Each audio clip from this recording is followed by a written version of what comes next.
Are you ready to become yourself? For years, dozens of people from all walks of life have turned to this one man, Leslie Tanner, desperate for the tools to reshape their life in our raised, godless world. Utilizing a unique blend of good-natured humor and brass tacks education, his innovative approach has helped innumerable people reach new levels of consciousness and personal power. Leslie Tanner, a controversial but selfless and massively influential figure, defies categorization.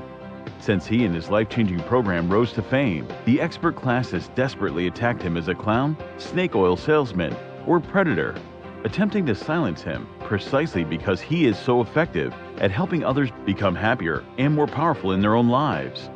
From the most challenged, the mentally ill, handicapped, women, and mentally retarded, to the most successful athletes, entertainers, business owners, medical doctors. Regardless of your station, Leslie Tanner has committed his life to giving you the tools you need to transform your life. So, are you tired of being in near constant emotional and physical pain? If you could snap your fingers and have $1 million, would you do it? Is there a you buried deep inside whose power and will yearn to be expressed? It's a whole life-changing program. If they get half of what I got out of this program, they're going to have a much happier life. It was fun. I really loved doing the program. I loved learning about myself. It was just amazing. So if you have an interest in transforming your life once and for all, come along. I have so much to show you. In a moment, you'll have the opportunity to call the number you'll see on the screen and speak to me, Leslie Tanner, directly. Together, we'll tackle the most critical issues related to unlocking your true individual power and reaching your fullest potential. Let today be the first day of the rest of your life. Welcome to Explorations.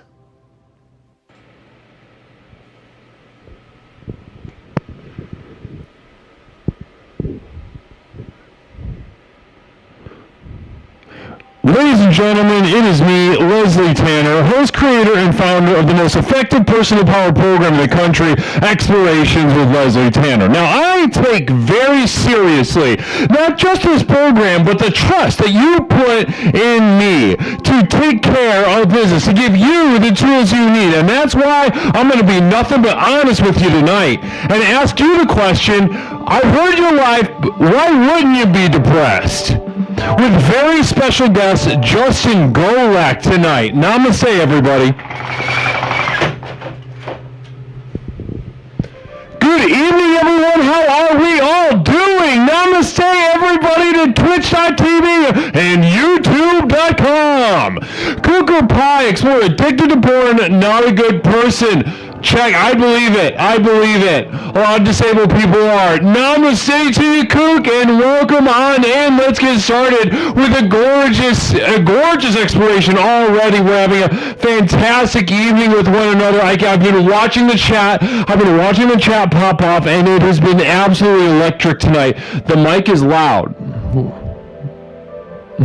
Great. Terrific. Yeah, it is. Why?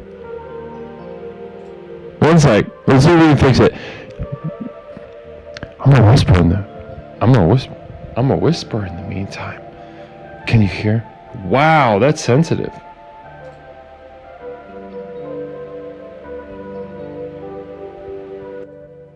Why all of a sudden?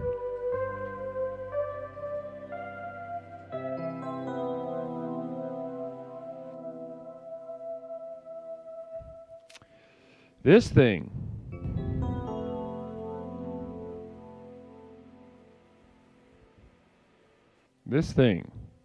There we go. Are we a little bit better now? Are we doing good? Doing all right? Are we at an okay, reasonable volume? Not clipping? Beautiful, beautiful. Wonderful, wonderful. Namaste. Okay, there we go. Namaste, everybody. Welcome back on into the most effective personal power program in the country, Explorations with Leslie Tanner. Namaste once again to Cougar Pie hitting that 7-month mark. It's amazing that you have only been here for 7 months, given the impact that you've had on our quickly growing community here at Explorations with Leslie Tanner. How are we all doing, guys? Talk to me. Let's check in with you. Of course, my job here is, of course, I provide the most effective tools on the market by which to transform your lives, but ultimately I am a conduit of energy. I am a conduit of energy. Of course, I have my own energy, and I receive your energy, and then I refract that energy back to you into the world and whatnot. Namaste. Witness, great to see you over at YouTube. Witness, good to see you. Thank you for the update on the mic. I know it was rough for a second. It was indeed. Oh my goodness gracious, ladies and gentlemen. Stone Monster 400 kicking us off tonight. Let's go ahead, guys. We got Jazz Express. We got a special guest. We have a tremendous theme tonight. Why wouldn't you be depressed? Let's unlock and unleash some true power, some true potential that I truly, in my heart of hearts, believe you have inside of you. I believe you have it inside of you. I see it in your eyes. I hear it in your voice. And ladies and gentlemen, we are going to take the back door to the next level tonight. We are going to take a look at how absolutely depressing your lives are.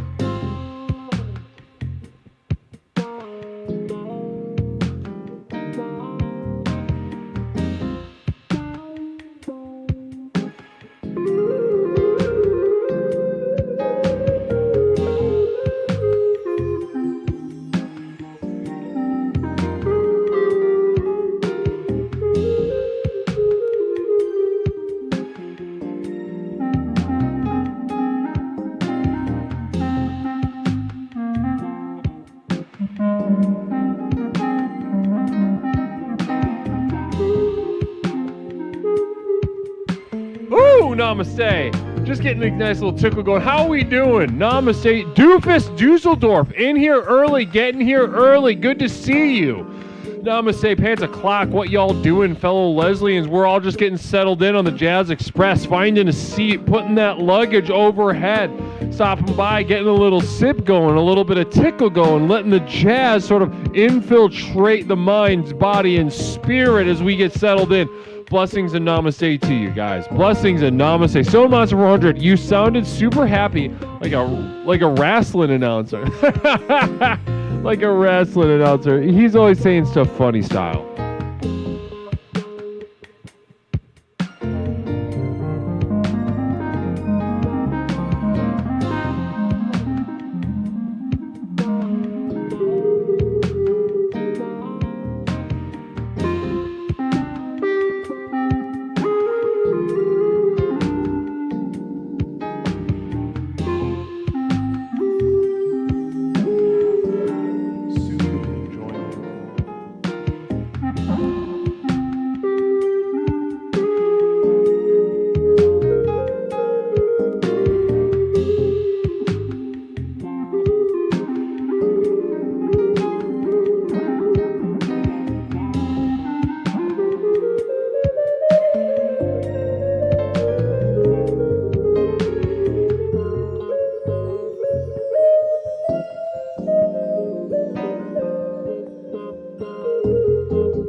Namaste. We've got Stone Monster Jizzy Jazzin' in the barn, Country Hill Folk style. Namaste. Thank you so much. I really appreciate that. Now that's a fun way to say, we get the spirit. We get the spirit a little bit when Stone Monster shares something like that. We get the spirit of it. It fuels us, right? It fuels us. When Stone Monster pipes up, it fuels us. Nigel Pennyweather, happy Thursday night. The program works. Blessings and namaste to brother Nigel Pennyweather.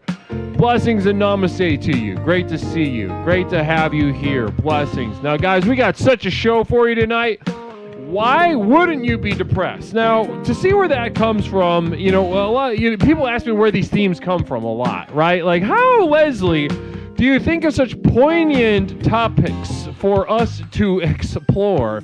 And I will tell you that this one came from having to listen to you guys talk. Having to listen to each and every single caller get into the details about their personal lives, their family lives, their professional work lives, and just hearing how absolutely dull, mundane, repetitive, extremely forgettable. Not even that bad and not that extraordinary in any direction, but it is crushing to the soul in a way that is hard to put to words. But tonight we're going to try. Tonight we're going to try and ask the question, why wouldn't you be depressed, huh? Why wouldn't you be depressed? Tonight on Explorations, how we doing? How we doing? Good to see you guys. I'm sipping on my Celsius, getting a vibe going, just getting a nice little vibe worked up. Sometimes you got to work up the vibe. Work up the vibe. Almost like a nap. Almost like a nap. Namaste. Doof, it's great to see you again. I just want to let you know it's good to see you, you son of a bitch. You son of a bitch. Doofus Dusseldorf has been part of the program. And speaking of people that have been part of the program for a while, ladies and gentlemen, a little bit later tonight, we are going to have an announcement.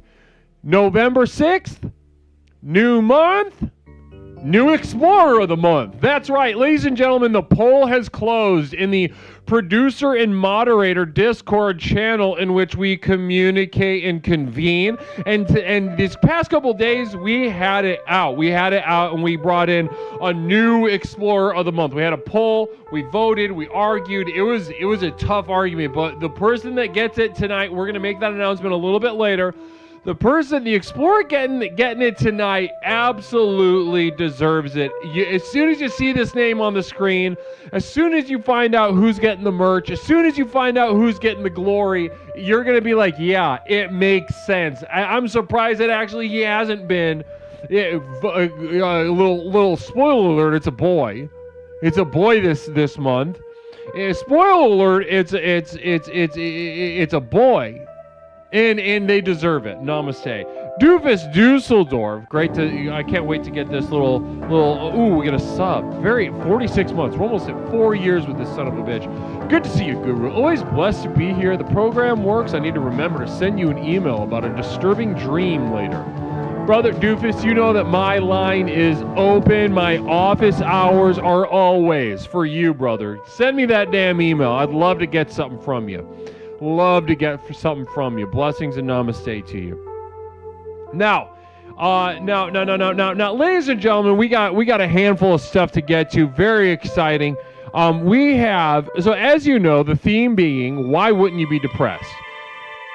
And if that feels a little confrontational, to a number of people, it's because it is. It's because it is. I'll be honest with you.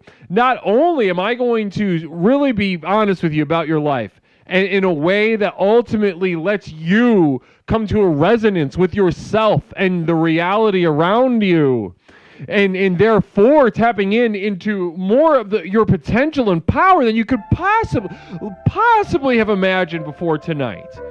Now, not only that, but ladies and gentlemen, you know who else I'm taking to task? I'm taking my colleagues to task. Ladies and gentlemen, I'm talking specifically to mental health advocates. I'm talking specifically to mental health professionals. Ones who see depression and they see a disorder. Namaste, not Mish. Explorer, Olympic swimmer, okay. See, perfect example. Perfect example. Somebody who desperately needs someone just in front of them saying, yeah, you're right. Yeah, you're right. You're not wrong. You're depressed and you're right. You're depressed and you're right. Because, ladies and gentlemen, I will tell you, the masses of people ambling through this country, ambling through the world, ambling through their life, ambling through a prolonged, essentially a death process, feeling the sound of their voice just sort of absorbed into the universe. As soon as they even make a sound, it's being forgotten, leaving no mark, going no direction for no particular reason and to no discernible end but death itself. Ladies and gentlemen, given our condition, given our state, why would you not be depressed? Yet you leaf open to the D's of the DSM. The D's of the DSM, and what will you find? You will find many a heretical category, but first and foremost, the one on the tip of everyone's mind, the tip of everyone's tongue, depression. Depression, ladies and gentlemen. Communal vision coming in. Can't wait to get to this perspective. My mom says, thank you for the hot Laurie's seasoning salt tip. You're absolutely welcome. Listen, mothers trust me, lesbians trust me, and it has no small part to do with my absolute fanaticism for Laurie's seasoned salt. Sprinkle a little Laurie's on it. If anybody knows anybody at Laurie's LLC, I'd love to be put in touch with them and get some ads going. I'd love to get some ads. I can run a very reasonable rate for you. Oh, Laurie's, listen, if you're catching this clip, Laurie's, I will run an extremely reasonable rate. I am passionate about your product. You don't have to worry about me having a sort of scandal. I've never raped anybody. I've never murdered anybody. I'm not on tape saying anything extremely racist. Grandpa Liquor, Leslie, I need to suckle on your bosom of knowledge, please. Nurture and breastfeed me your deep understanding of the program. Now I'm gonna say, well, there's your first problem. You're already giving yourself a whole damn lesson in the program. You need to suckle. Are you a baby? Yes, you are. Embrace that. Feel humiliated by that. Be embarrassed by that. Namaste. Depression. Ladies and gentlemen, depression, right? Open up the Time magazine, open up the Women's Day magazine, open up the Taste of Home and Garden or something like this, and what will you find? You will guaranteed find one of the biggest money makers for the enlightened minds, our authors, our writers, our therapists, our teachers, our social workers, our politicians, etc., etc. Anybody trying to make a dime on your back, ladies and gentlemen, I'll bet they know what depression is, and I'll bet they're outspoken advocates for mental health in and around depression and anxiety. But let me tell you right now, ladies and gentlemen, there are some depressed people here, and there are some people that need help. But I'm guaranteeing you, 99% of the people watching this program right now, I'm telling you right now, ladies and gentlemen, that 99% of the people watching this program right now, they are depressed because they are ordered. They're right. It's not a disorder. It's not an illness. It's a disease. It's reality. They're correct, ladies and gentlemen. If you went and touched a porcupine's quills, namaste, Nindi Nu, blessings and namaste. Let's get a nice little testimonial. I am part of the 1% thanks to Leslie's program. So he's depressed, but he's got two tubs. He's successful and he's depressed, which is a different sort of situation. But then a lot of you are poor, you have any manner of problems in your life. Now, like as I was saying, ladies and gentlemen, if you went and touched a porcupine's quills, right, and you started bleeding, and you looked down at your hand and you were bleeding, and you showed your hand to me, right, and you said, Leslie, I'm upset, but I don't know why. And you showed me your hand covered in blood, full of holes, because you touched a porcupine's quills. And then if you said, Leslie, I'm sad and I'm angry and I'm in pain, but I don't know why, and we're both looking at your hand full of holes, stigmata style, then ladies and gentlemen, we got bigger problems than touching a porcupine's quills. We got bigger problems. We've got a disconnect. We've got an illness of dissociation. We've got a defeated spirit that can't even feel the pain that it's in. Namaste. And tonight that's going to change. Tonight we ask the question, why wouldn't you be depressed? Why wouldn't you be depressed? Look around at your home. Look at your children in their sad, soft, little stupid eyes. Look at the person next to you who resents you. Let's go ahead and get into it. Why wouldn't you be depressed given these circumstances? Now, a couple quick points of order before we do exactly that. A couple quick points of order before we get into that. I know I'm shooting myself out of a cannon tonight. Namaste. Now, guys, quick little points of order. As always, we're gonna, a little quick P.O. Box announcement. Send me some. I love getting stuff from you guys. P.O. Box 47621, Chicago, Illinois 60647. I can't get enough postcards. I can't get enough letters. I can't get enough little care packages. The last thing I got was from Yep, I Sure Do Like Cats, aka Michaela, with a beautiful devotional package full of Pachaco merch, and some Matrix stuff, a couple tapes, really, really beautiful pieces. Beautiful pieces. Namaste. So namaste again to Yep, I Sure Do Like Cats for that. A real quick point of order. I dropped a link in the chat.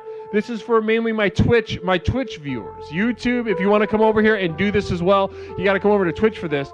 I dropped a link in the chat right now. The streamer awards are coming up, okay? And there is a particular award nomination that I really do truly, honestly, in my heart of hearts believe that this program deserves the shine, deserves the glow, deserves the spotlight, and that is the best marathon stream. So, ladies and gentlemen, I don't know if you remember my Power of Silence subathon just this past August.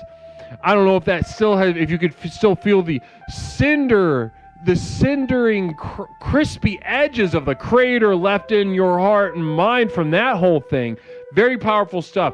And I'm asking you, if you could do me a favor, if you could do me a solid, if you could once in your life give back to me who gives you so much, click on that link in chat and nominate the Power of Silence Leslie Tanner for the best marathon stream. Namaste. Namaste to you. Now, quick little point of order. I'm trying to witness really hitting the pavement. Namaste. Namaste VCX also. Namaste Christopher Miller. You guys, it's good to see you guys. YouTube holding it down. I love my little weirdos at youtube.com. I can't blame you over there. I can't blame you. Twitch isn't always a fun vibe. Namaste. Now, final little point of order, guys, before we get into our guest tonight. We have a guest tonight. Very exciting stuff. Quick, if you're looking for the exclusive materials of the program, if you're looking for the real meat on the bones of transformation, the tools of transformation, ladies and gentlemen, look no further than the community of Devoted Light at patreon.com. Podcasts, videos, music downloads, monthly postcard, etc., etc., etc. Let me give you these articles. Let me give you these gosh dang articles. I got it for just a couple dollars a month. You can enter my inner circle. Let me give you what you want, what you need at the community of Devoted Light for just a couple dollars a month. Namaste. Now, ladies and gentlemen, we have a very special guest who's been waiting patiently while I get through my little spiel up top. Namaste if you're listening.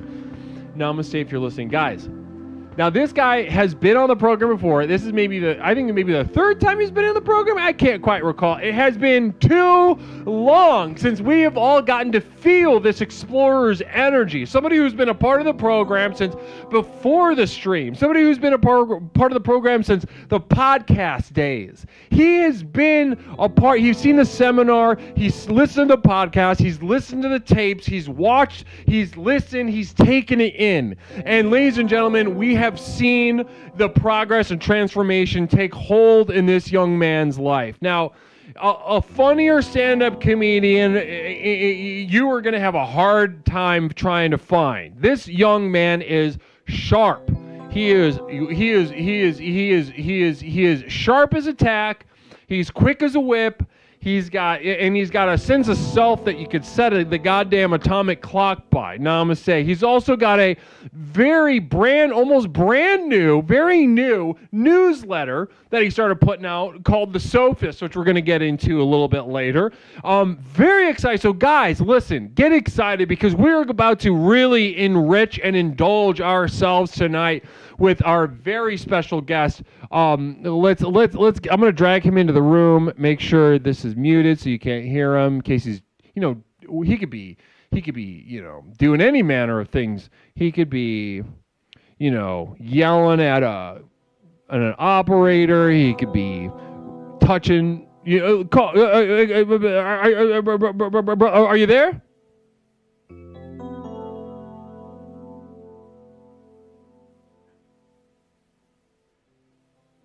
Oh, we jumped back. Okay, one sec. I don't know what happened.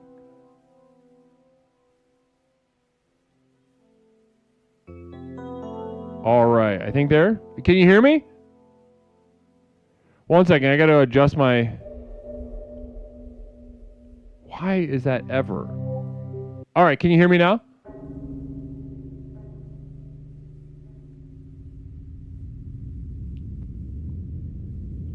Just give me a little... Are you there? Hold on, I think you're talking to me. There we go. I feel like I hear your beautiful voice. You can hear me? Okay.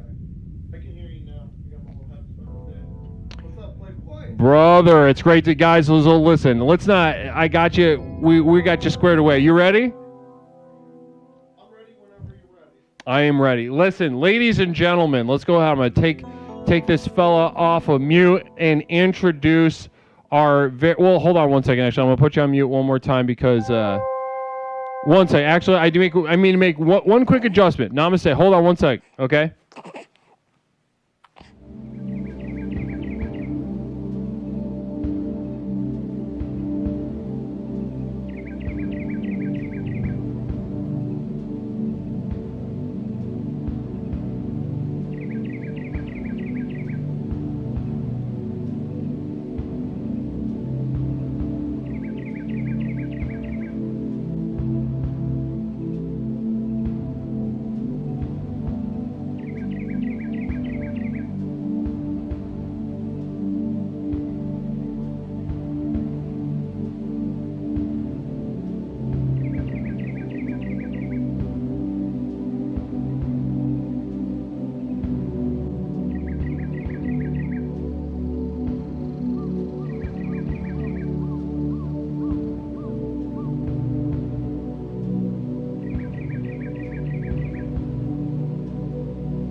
All right, you there?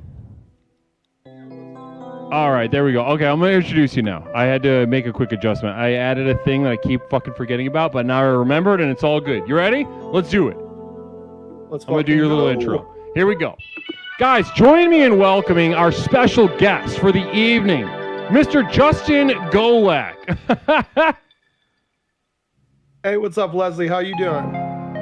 Brother Justin, it is great to have you. It is great to see you and great to have you. I hate how Discord does this. Why does it do that? There we go. Cooking with gas. Namaste. Guys, welcome Justin to the program. How we doing, Justin?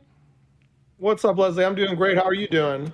I'm doing wonderful. It's wonderful to have you. It's been, goddamn, I know it's like cliche to say, but it's so nice to speak to you. It's been goddamn too long. Too goddamn long. Too motherfucking goddamn long, for sure. Too motherfucking goddamn long. Put a bunch of cuss words in there. Make sure people get it. Now, Justin, like I said, it's wonderful to speak to you, and it's been honestly, even just like on a personal level, I'd love to speak to you more. We go back, ladies and gentlemen in the chat. We go back, but also, it's been a while since we've had you on the program. Since you've been able to grace our screens here. So how are you doing? What's good, Playboy? Oh, Playboy, I've been doing great. I mean, I see you're chained up, so I know you're doing even better than the last time I saw you. Oh, and yeah. I feel like, I'm in a similar position, I don't have the physical hardware, but, I have the gold chain on my soul, and I feel that's what we've just, I've been a long time follower of the program. I've known you forever. And I have the glow up to prove it. So if anyone in the chat is wondering how to, get the gold chain either around your neck or around your soul, you just got to follow the program. The program works. The program works. The program absolutely works. And the gold chain is, listen, the gold chain is not there to make you feel like, oh, I'm like, this is the thing about the internet, right? The people, they see an influencer. And some people call me an influencer, and I don't reject it completely, but I would like to unpack it for a moment. They get their influencers, and the psychology is, I don't know if this sounds familiar to you, Justin, but the psychology is, oh, I'm like that guy. If I do something right, I can be like that guy. Sound familiar? Sounds so familiar. But it's not the gold chain. It's the process of earning it that makes you that guy. Right. Exactly. And part of the process of earning the chain is, and we can get into the weeds. You could go into the weeds all day with this, but to put it bluntly, to put it simply, you don't have the chain. That should make you sad. It should not make you feel inspired to see somebody with a chain. When somebody has something that you don't have that you want, it shouldn't feel good. What are your feelings about that, Justin? Agreed. When I see someone's chain, it makes me both want a chain, but just as equally, I want your fucking chain. Mm-hmm. Why do you have a chain and I don't have a chain? Mm-hmm. I think I should have 2 chains, one of my own and one of yours. Get the fuck out of my face with your chain. You think you're fucking better than me? That's what I think when I see a chain. I know. Except with you, Leslie, because I know you well enough to know you earned it, but there's a lot of people out there with a chain that they don't deserve, and I think I should have it. Absolutely. You know, and I'm going to be honest with you. Guys, listen, if you haven't, I'm dropping the link for his website in the chat every so often through our little conversation tonight.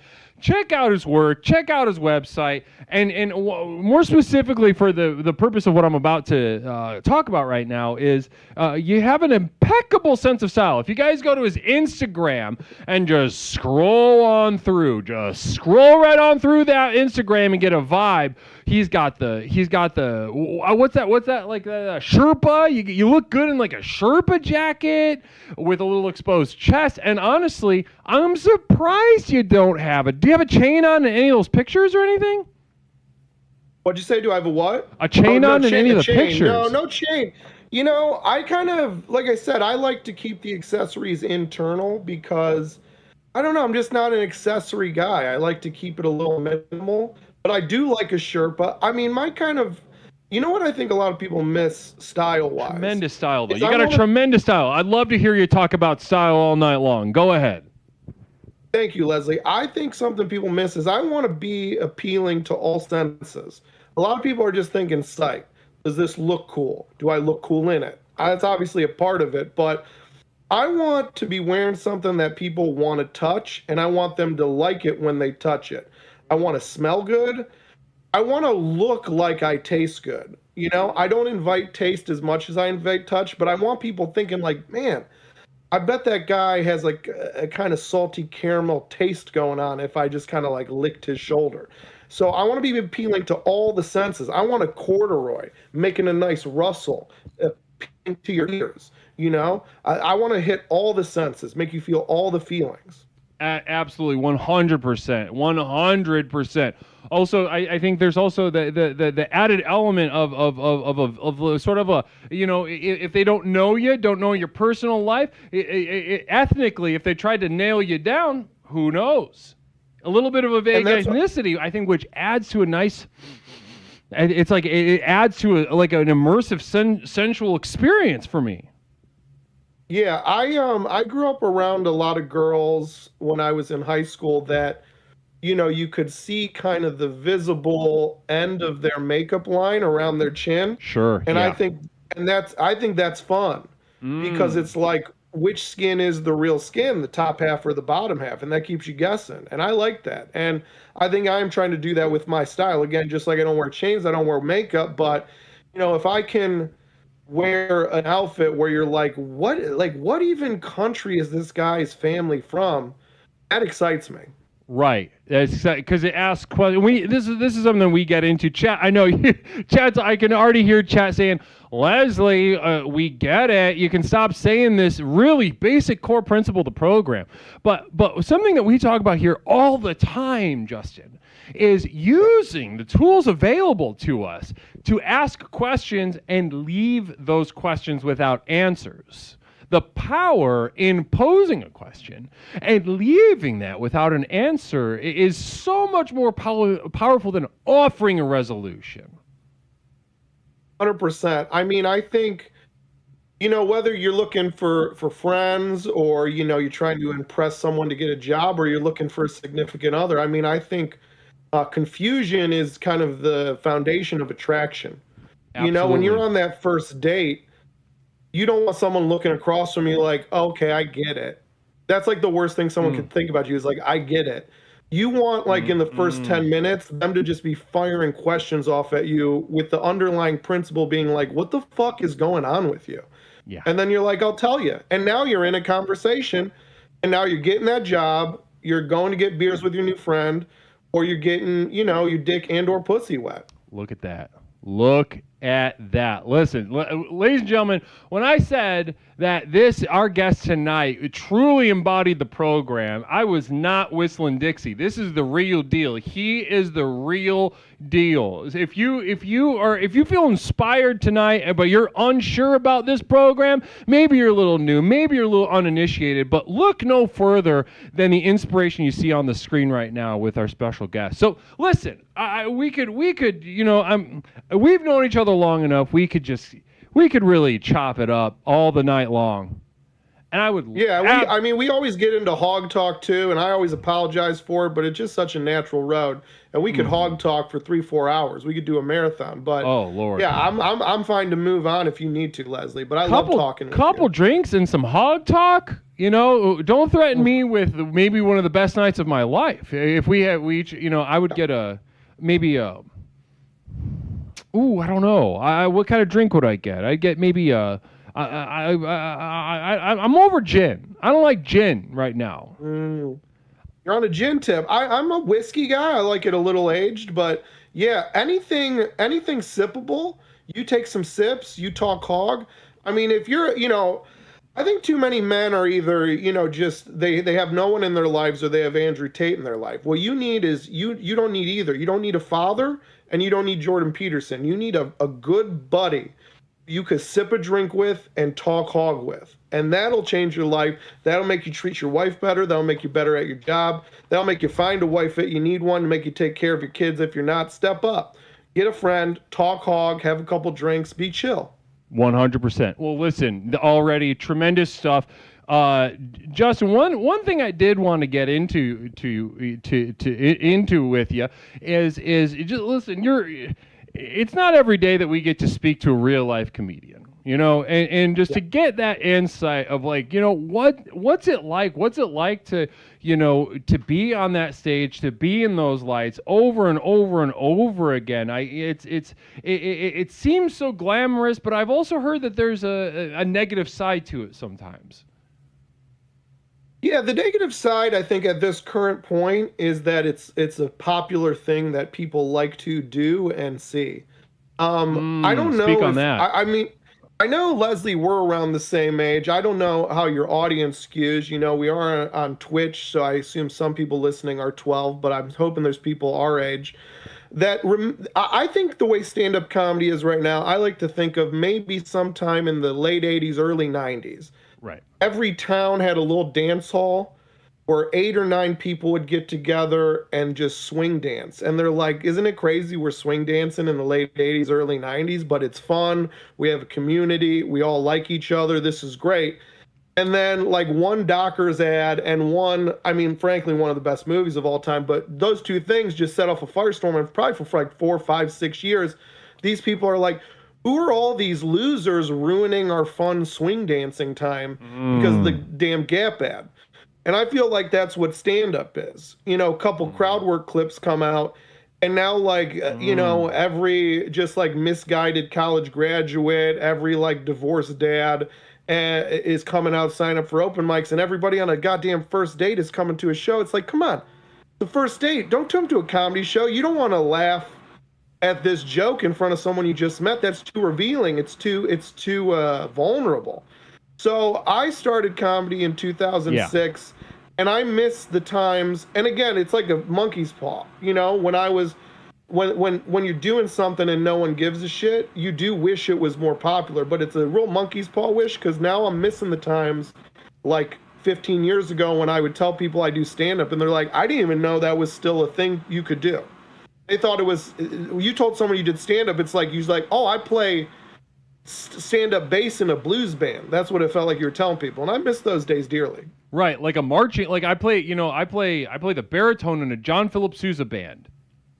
Yeah. It was like, it was like telling someone like, yeah, it was like being like, yeah, I'm in a band, you know, like, and they're like, oh, cool, what do you play? And I was like, oh, I play like German noise rock or some shit like that, you know? That's what stand-up used to be. Now you tell someone you do stand-up, it's like telling them you're in a bowling league. They're like, yeah, my cousin's in a bowling league too. And it's like, who gives a shit?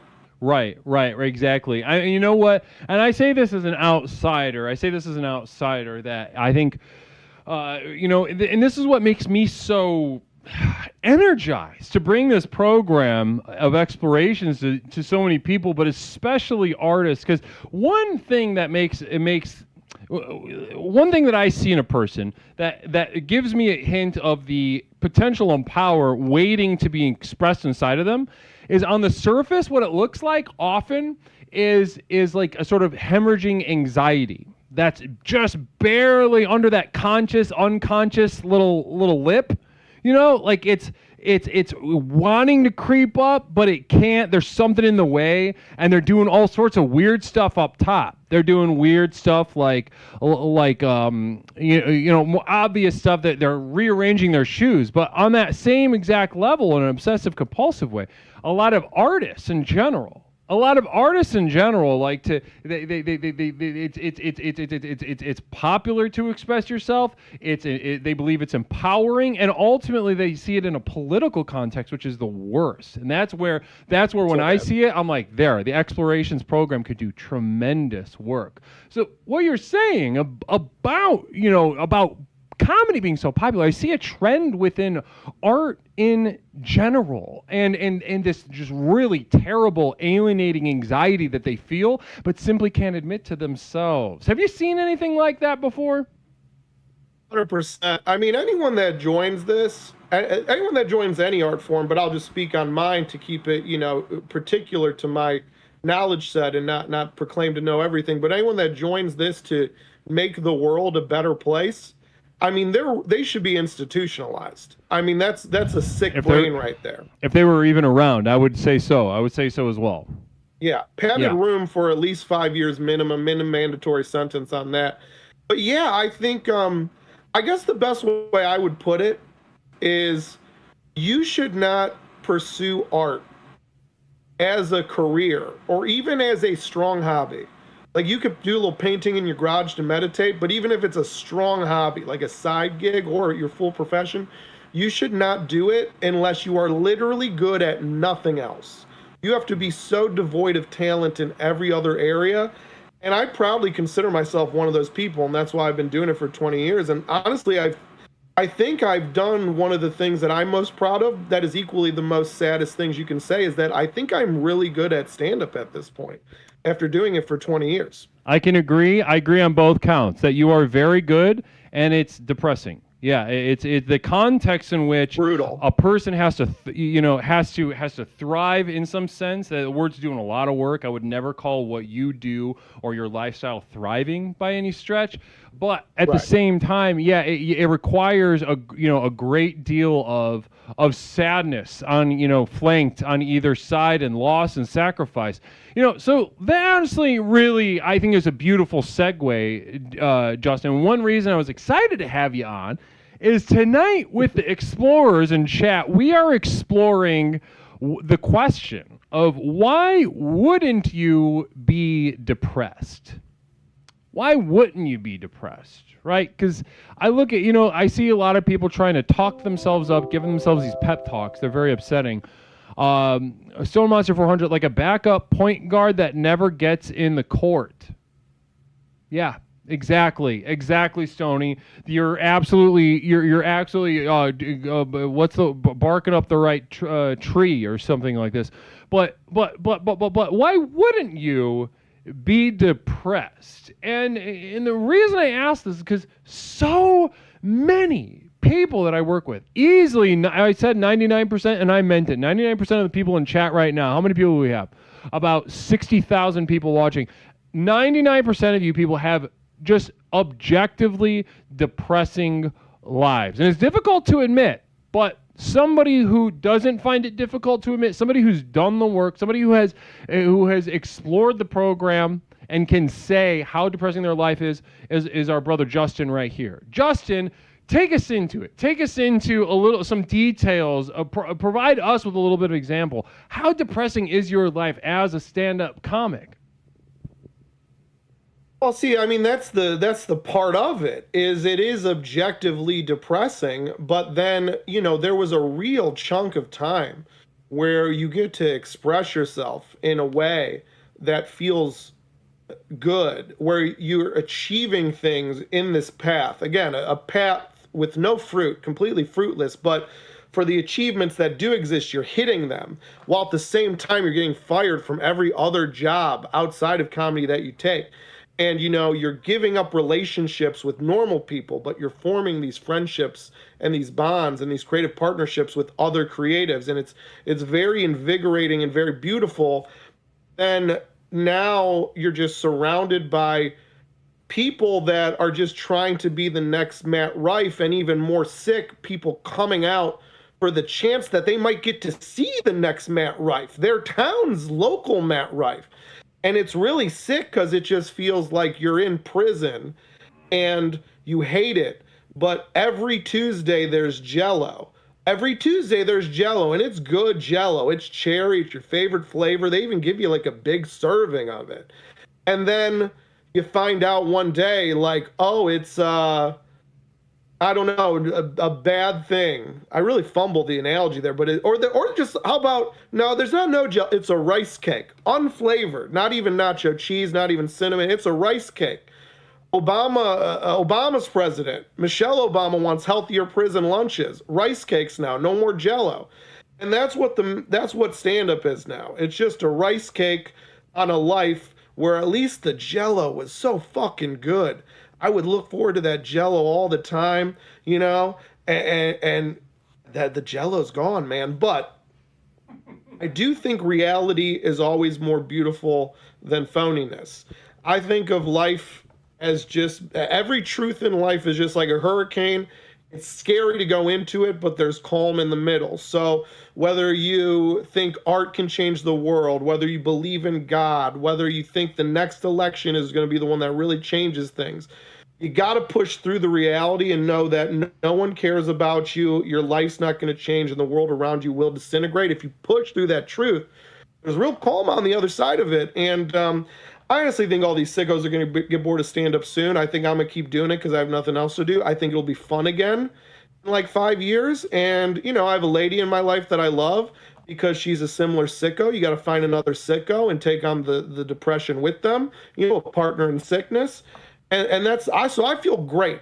This is the face of depression, is utter joy is the face of depression if you face it and stop trying to, you know, pray or, you know, vote or, you know, paint something you think that it'll be so good everyone gets health care. That's where you're fucking up. Face your depression head on, bro. So much value, so much, so what a journey, right? What a journey. Can I say one last thing? Because I've said this on your program before. I'm sorry to cut you off, Leslie. I won't do that often, but just say, don't follow your dreams. Especially if your life is decent, your dreams will turn to nightmares instantly. If you have a job, you have a car, and you have a place to live, and you can afford to do a fun thing every once in a while, never have a dream again. Enjoy that. You won. You won life. There's homeless people. You're crushing it. Give up on your dreams. They'll fucking kill you. The internet's selling you dreams so they can sell you a goddamn tutorial or a t-shirt or something else to follow that dream. It's bullshit. Dreams are going to ruin your fucking life. Well, exactly. Well, see, and allow me to jump in here for a second and maybe provide a different perspective. Offer a little bit of insight from old Leslie as a trained in many styles of therapy, many spiritualities, martial arts, etc. And I will offer that chasing these dreams. And chat, you let me know what you think about this, okay? Because this comes up. We do dream streams every once in a while, and we get into this. But so let me throw this to you guys. Let me know. What if following that dream, right? Following that dream is possibly worth it because it turns into a nightmare. That experience of the nightmare, I would argue, and I would argue, and I would love to argue. I'd love if anybody wants to push back. I'd love to have it out. But this experience of a dream turning into nightmare is such a foundational experience. To even begin to tap into the power of the next level that we speak about here at Explorations. That feeling, that transition from what you thought was going to be good, safe, and empowering is bad, dangerously lethal, and will leave you shriveled, impotent, and redundant. What are your thoughts on what I just shared with you, Justin? You know, it's so funny you say that. As someone that just turned 41, I've been having these conversations, not in those exact words, not so eloquently put, obviously, because these people are just speaking. They're not necessarily speaking to that specifically, but I've been doing some shows with musicians that I know. I've been doing shows with other performers I know who've been doing it almost as long as me. We all started when we were young, and now they're in their 40s. And, you know, these are some of the most brilliant artists I've ever met in all kinds of fields. And, you know, they're 40 now. They've given up the dream for either practical reasons or otherwise. And they are creating the best shit of their time creating. And most importantly, they're the most happy. Because I feel like the people I looked up to and the kind of path I wanted, I never cared about money or fame. And I can say that, but if I look back on my attitude, I still had this dumb belief that, oh, but maybe I'll get it. Maybe I'll just get it doing it my own way. But now I know that was stupid, and I was so stupid for believing that. And frankly, I was a bad person for wanting those things, frankly. And in the face of that wasteland of dreams, I'm still creating, but I have no beliefs that anything will happen from it materially.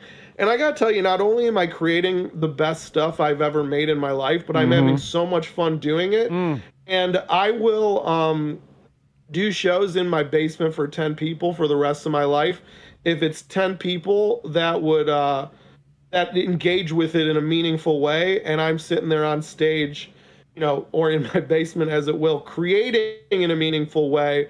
So really, yeah, giving up that hope really does allow you to just tap into like raw inspiration, because there's no dumb part of yourself going like, well, but would this sound good when I'm playing the Super Bowl halftime show? Or is this painting too big for the Louvre? Do I need to make it a little more smaller for those old walls to hold? Or is this joke not going to get me a writing job on Jimmy Fallon? Oh no, that would be, and you ditch that shit that is really just in the way of you just creating really beautiful things.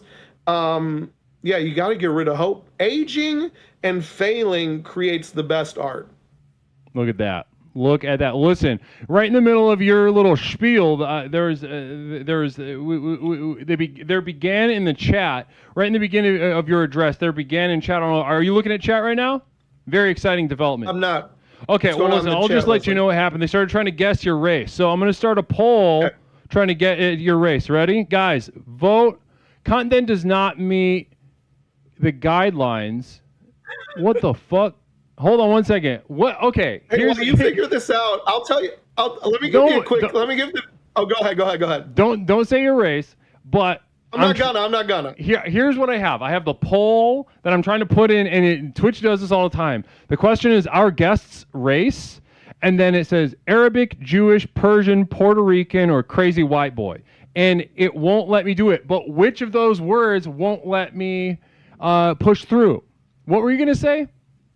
I was just going to say, I can give a hint that I really don't think gives anything away. I think it's a true hint. And it's something so I mean, I think everyone knows because it's probably posted or you said it. My last name's Golak, Golak, Golak. So a friend made the joke once that because I would consider myself primarily made up of two races. And I would say that my friend has said that Golak sounds like a slur for what my race would be. So I don't know if that's a hint that gives people. That is a good one. That is a good. So, I'm Oh, it was the word white. It was the word white. Well, that's a slur. White is... Yeah. That's awesome. I hope we get flagged. Okay, so guys, vote 3-minute poll in Twitch chat right now. Our guest, special guest, comedian, Justin Golak, and we are guessing his race in the poll. Let's go. Let me see some votes. Lurkers, get off that goddamn back wall and put a vote down in a poll for once in your life. This is the one to do it. Namaste.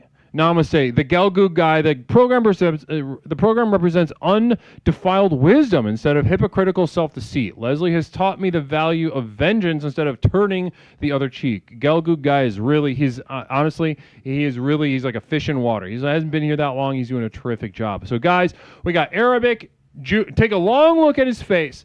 Arabic, Jewish, Persian, Puerto Rican, or a crazy-ass white boy. You make the call. You make the call. I'm very excited to see. I wish I had like a ring light. I know this overhead lighting isn't helping me. Yeah, I mean it's not. Yeah, no. See, in my opinion, it could still. Yeah, it's in my opinion. I think your grooming actually confuses it a little more because you're well groomed, and that really I think obfuscates. For sure. Now we've got. Can we get the guest views on Israel to help narrow this down? Can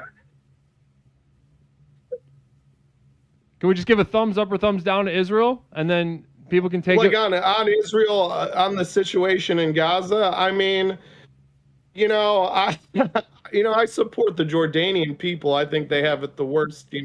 And I'm just really supporting. I hang a Jordanian flag outside of my house to just really throw people off. Jordan, okay, so how about that? Take that, guys. Take that. I'm talking about the Jordanian people and all this. They're the ones really suffering the most. The pressure is really on these people. And I hang a Jordanian flag outside of my house just to let people know that, not all the victims are visible on the news every day. Right, exactly. The news, right? Don't even get me started on the news. 30 seconds left in the poll. There we go. We got a light. We got a light on them for the last 30 seconds. Guys, there's a pathetic number of votes in this poll. Maybe the most important poll we've ever done here on Explorations. 18 seconds left. It's crazy how much better that looks. Yeah, it really does. A ring light. I use can lights that I got at Home Depot, and I put a grocery bag over them. That's how you know Leslie used to do DIY comedy shows. That's a classic trick. Yep. And I think those are actually from probably those. Our guest. Okay, so here's the breakdown of the results. Crazy ass white boy in first place with 41%. Second place Persian. Third place Arabic. Fourth place Jewish. Last place Puerto Rican. Go ahead, Justin. Go ahead and reveal. That's crazy. I mean, again, parse up your rightness or wrongness as a viewer, how you see fit. But yeah, my mom is Guatemalan and my dad is Polish. So I'm like half Hispanic, half white. So I am a crazy white boy for sure. So that was right. But yeah, nothing from the Mideast in me at all. But I've been posed this question many times, and what I've noticed in these 41 years I've been alive is, Black people and white people think I'm something. They're like, he's something. And then brown people think I'm whatever they are. So Persian people think I'm Persian, Italians think I'm Italian, Hispanics think I'm Hispanic. So I think there is like a lot of projecting in the brownosphere. But usually white people and black people are like, he's fucking something. There's something going on. Well, and again, not to just be, not to beat a dead horse, but I think your grooming, it really adds to the really sort of underlines the question mark there. Because if you were just like an olivey white guy, I don't think the odds that you would have the grooming as together, like your beard lines and your eyebrows and how shorn and clean your head is, like the odds that you'd have all that together and be just white, I don't think are very strong. in my opinion. The only way I could look like this and be just white is if I didn't talk like this. If I had more of like an Eminem style accent, if I said, you know what I mean, more and looked like this, people would be like, oh, that's just a poor white person. But this voice with the grooming, that for sure throws people off. That's a very astute observation. Wow, what a fun. So thank you so much to everybody who voted in that poll. Thank you for the bravery of a relatively small amount of people, given the number of people watching the stream right now. I would have loved to see more numbers on that, but if you did not vote out of some sort of discomfort, I want you to reflect on that. I want you to feel embarrassed, and I want you to reflect on that. Now, moving on to the next thing I want to bring up. The way interracial coupling has really, grown over the last 50 years, I think the Guess Your Race game is going to get more fun as more generations come out mixed, and we should be playing it more, not less. Right, 100%. Well, I honestly think it's headed that direction. And I'm doing my best to play to that explorations play the part in that in whatever way we can. Let's push the cart towards guessing each other's races and exploring that aspect of our subjectivity. Now, the one thing I wanted to bring up with you before you head out, Justin, and I want to thank you for being here and giving us so much of your goddamn time tonight. But I wanted to bring up your most recent exploit. Now, I don't know if this is on your website yet because it's relatively new, but the Sophist, your new newsletter, collaboration with you and your lady, the Sophist being mailed out. Talk to me about that. What is that thing all about? Well, I don't like to make things purely in reaction to things, but sometimes, that is a good guide. And so the first thing I wanted to do was make something hard copy because no one makes things anymore. So I was like, I want to make a physical newsletter, sell it or mail it out. And the second thing is kind of like what we were talking about before is the kind of tagline of the zine or newsletter, whatever you want to call it. I kind of think of it as a zine is a publication for nobody. And that's kind of how I feel about it. Like, as I'm writing this, I'm like, I don't know who would like this. I mean, I love it, but I don't know who would like this. And I think I just get excited coming from a culture that we're in now where it's like is not even, like has lost all meaning. Like, you don't like things as in enjoy them. You like things as in you click a thing and you like it.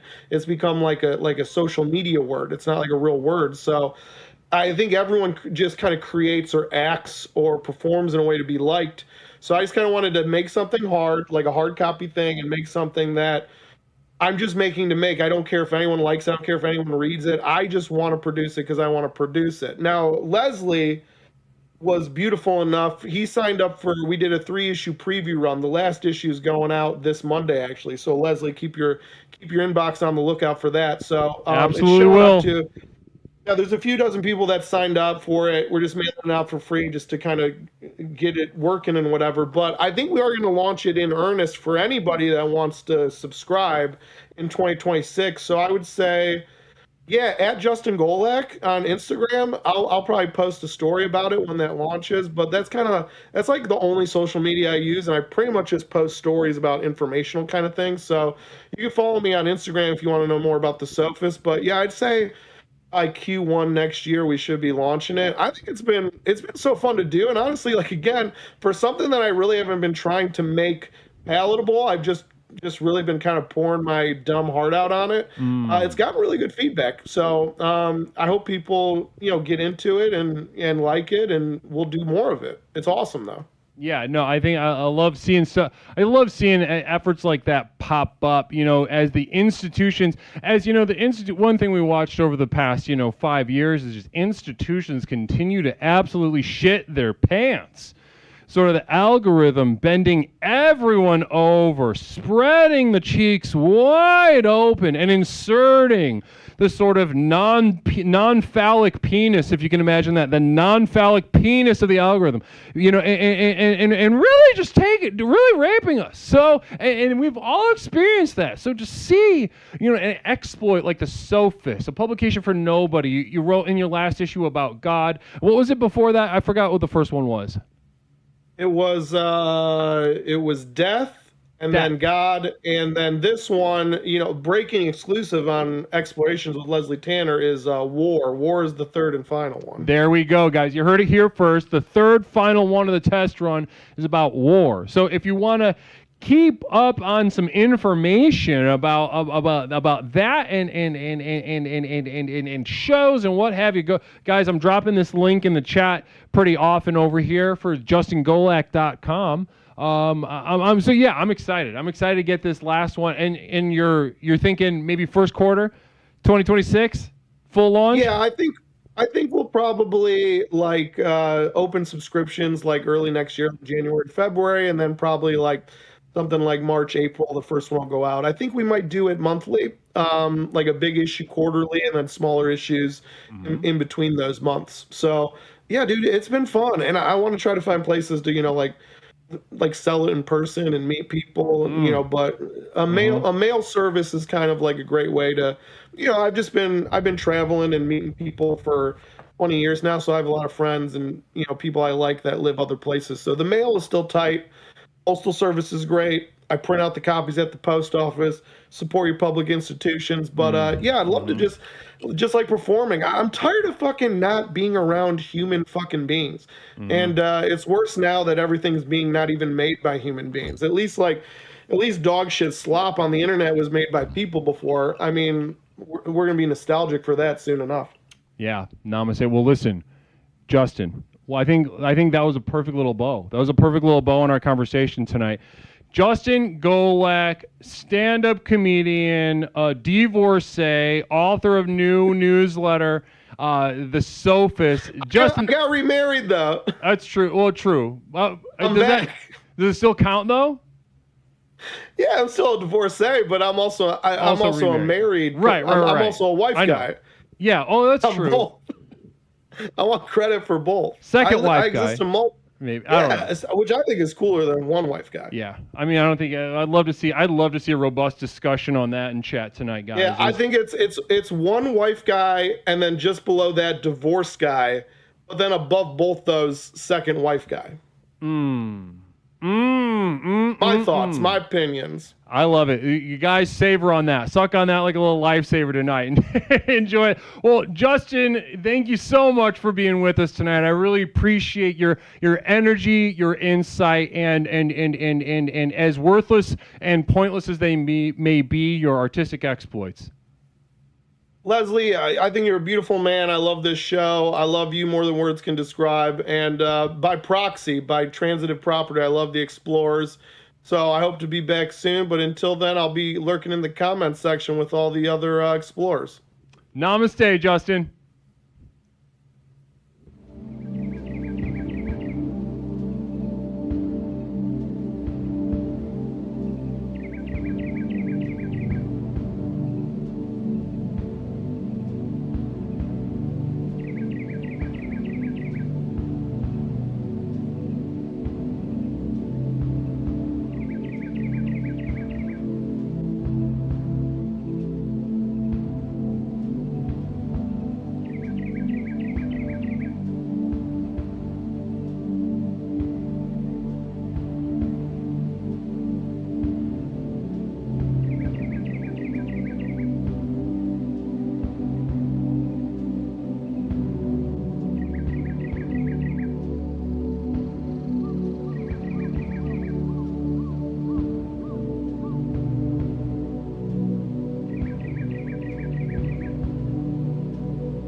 Everybody, welcome back to Explorations with Leslie Tanner. My name is Leslie, host, creator, and founder of the most effective personal power program in the country, Explorations with Leslie Tanner. Tonight we are exploring, as you can see on the screen, why wouldn't you be depressed? So we just spoke to...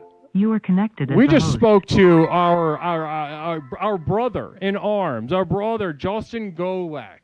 So namaste, special namaste one more time to Justin Golak. Check that website out. If you don't like his stuff, certainly, maybe that's... when was the last time you did a hate follow, right? When was the last time you checked something out like, oh, I wonder what this is about, and you realize it's like the part of the thing that you normally like, but it's just like a little different, and it makes you want to, like, it makes you feel violent. You know what I'm talking about? Like, if maybe you're into folk music, and you get to like 2000s era folk. What are the words for that? I don't remember. The analogy's falling apart. But check out justingolak.com. Namaste. Thank you again for being here. Namaste. It's wonderful to be with you. And so, guys, what we're going to do is open up the line 773-974-9585, exploring why wouldn't you be depressed? Why wouldn't you be depressed? Now, do not get it mixed up tonight, guys. We are doggedly pursuing the power of the next level. Now, you go to this, that, and the other mental health advocacy channel, and they will talk to you about empowerment, support, etc., etc. Agency. That's another disgusting, vile word, agency. They try to give you these words and get you hooked up to their little pyramid scheme of hope. Pyramid scheme of what they refer to as mental health. Ladies and gentlemen, I'm the only person who can give you the tools you need to allow you to truly become. I'm the only one who cares about you as much as I do, period. I care about you more and more profoundly than any of your friends and family here. Me, Leslie Tanner, Explorations, Personal Power Program. Let it happen. Tonight we're exploring why wouldn't you be depressed. 773-974-9585. Beautiful night. Great conversation with Justin. Wonderful to catch up with Justin.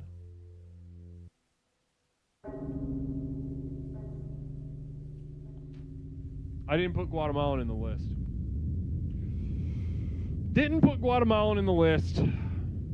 Could have, but I didn't. Either way, you guys put the one Latin one, you put it on the bottom. So you put Persian first. Crazy ass white boy. Yes, but there are certain context clues that we could have used to sharpen that up a little bit.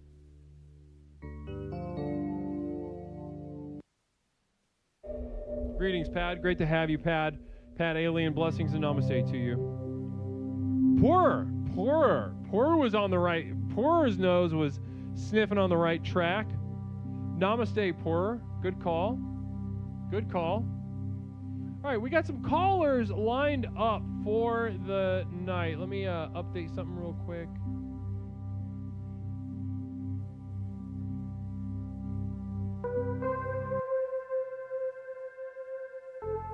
All right, guys, we got our first callers lined up. Let's go ahead and jump in and start exploring the theme. Why wouldn't you be depressed? All right, caller, welcome to Explorations with Leslie Tanner. My name is Leslie. What is something that I can call you tonight? Pox. Pox is great to... You've called before, right, Pox? Get the fuck out of here. First-time caller. Pox, I thought I mistaken you with someone else. Guys, we have a first-time caller. First caller of the night. Can we... Oh, wait, you're muted. Guys, we got Pox. First-time caller. First caller of the night. Can we get some namaste in the chat for our first-time caller, Pox? Pox, welcome to the program. How you doing? Thank you. I'm doing very well, Leslie. How are you?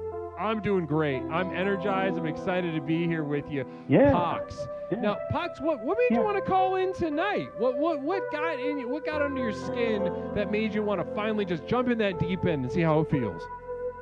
I'll be very honest with you. I was able to stay up a little bit later tonight. Ooh, staying up late past bedtime. You go to bed early? Yeah. No. But sometimes. So. Yeah. Well, I don't know. I don't know how to answer. I don't know how to answer that question. I don't live in the same time zone as you do. When I say early, I mean probably like before 10 p.m. I'm right at that cusp. Right at the cusp. So by the time you get into a call, because right now you're going to be juked up, right? You're juked up right now. You're going to be juked up after the call. My heart is pumping out of its chest right now. I can't believe it. I'm on around the world. You are. It's global right now. You're global right now, brother. Yeah. Well, on the World Wide Web. Pox, how long have you been watching the program? I hit my 5th streamed streak tonight, but good old Twitch would not let me promote that. Oh, come on, Twitch. I know. Twitch always doing something like that, always messing something up like that. Well, listen, happy 5-stream streak to you, Pox. Thanks. Thank you for being with us. It means a lot. Pox, listen, I'm not gonna fussy butt with you. You've been here for a little bit. You understand what goes on here. Tonight we're exploring why wouldn't you be depressed? So talk to me. Take us through an average day. Just take us through an average day from the moment you wake up to when you go to bed that night. Well, part of it, part of the reason I called in is I felt pretty good because I've listened to 5 streams now, and I'll get to my day, I promise. But the real reason that the core of this whole thing was that I just feel so much better than 99% of your callers. I'm not poor, and I'm educated, which is I don't know. I mean, at least 2 legs up right there, compared to some people who call in and cry. Educated, interesting. Talk to me about educated. I'd like to know a little bit more about that. Yeah. I mean, I'm close to a PhD. Finishing that up. I mean, I'm at that end of it. I'm not to where you are as far as education goes and experience, but I'm book smart, but I'm also old, so I'm also street smart, and I'm also not poor. You grew up on the streets? What streets? Where'd you grow up? Oh, a dirt road, actually, in North Carolina. Dirt road, North Carolina, barefoot outside. Tobacco road, baby. Oh yeah, bare feet, running around on rocks, picking up snakes, all that stuff, setting fires. What was your childhood like? What was your childhood like? Give us a little taste. Oh yeah, I was an only child, as you can tell. Let's see, lived in a tobacco field. But I would say one of the life-changing things for me, Leslie, was that when I was 21 years old, I didn't know what the fuck I was doing. Pardon my language. I know you don't use that much on here. But I was able to hike the Appalachian Trail from Georgia to Maine. And that changed my life. That was 2,100 and something miles. Just changing my life for 6 months. Just a lot of thinking. A lot of thinking. And then he inspired you to go get a PhD. Now, what are you getting this PhD in? I don't want to get down to it, get too specific.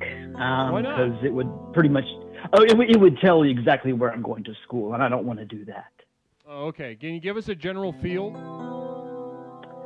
Why don't you pull an Oz Mentalist on me? See if you can do that. Everybody loves Oz Mentalist, don't they? Well, it's got something. It's got a very specific thing. There you go. I would say I don't think you're. And again, I said I am not in your time zone. I'm not autistic? in your time zone. I did say that. I am not going to say that. I'm just going to say I'm not central. So you're not. Yeah. Autistic. And no, I'm autistic. You are autistic? Yeah, but I'm medicated, so that's why I can talk. Okay. So it's a little, it's. I was gonna say it's subdued in you a little bit, but it's also there's a little again, bit of a, that heart is that pumping. That heart is pumping, sometimes so can be there. yeah. Now, yeah. let's say, do you? Does it involve technology? No, no. Words. Does it involve the arts? No. Just words. A lot of writing. Oh, are you just like a literary guy? No. Are you? Again, I can't get too specific, but I do a lot of writing about things you probably wouldn't think people would do a lot of writing about. Yeah. That's what a PhD does. They just Well, listen, I know about one thing, and yeah. That's enough. That's enough. Yeah. So PhD, you're happy to have a PhD. Mm-hmm. No, I don't have it yet. I'm on the road. I'm on that what they call a PhD journey. # PhD journey. Yep. Now, and you are, and you, when you look at your life right now, you see it, colored by this PhD journey. You see it. You grew up, on a dirt road in North Carolina, and you. Oh, I was poor. Yeah. You see yourself as not depressed. Mm-hmm.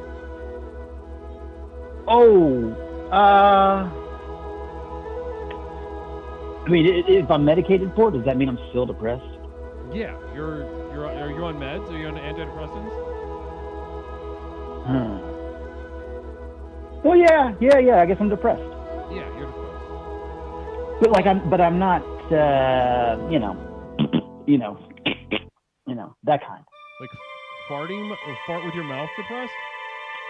I was making like a line across my throat with my thumb, and I realized you couldn't see that. Like currently you're not like that, or you before the meds you weren't like that? Oh no, I've never been like that. Oh, so you just okay. So it wasn't never thumbs across the throat. Like no, just like good old clinical, I guess. That happens occasionally. Ladies and not even seasonal. I'm going to address the chat for a moment. Ladies and gentlemen. Sure, please do. Now, sometimes, ladies and gentlemen, there's, chat, you've heard me, I'm sure, talk to some of you as you detail your lives that are negative and depressing, and you're failing, and your relationships are just kind of poor and withering, and you don't know what's wrong, and you're not sure whether you're ever going to figure it out or ever be fulfilled or ever be happy, et cetera, et cetera. No. And I'll get to the end of a lot of those calls with many people like that in the chat, and I'll say something like, listen, if I could, I have to tell you what tremendous news this is.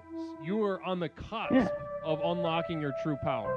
The cusp of unlocking your true power, given your near rock bottom status. And then I'll use an example. I'll say, I wish I could show you a conversation that I have sometimes with people who view themselves with some degree of happy or successful. Right. Happy or successful.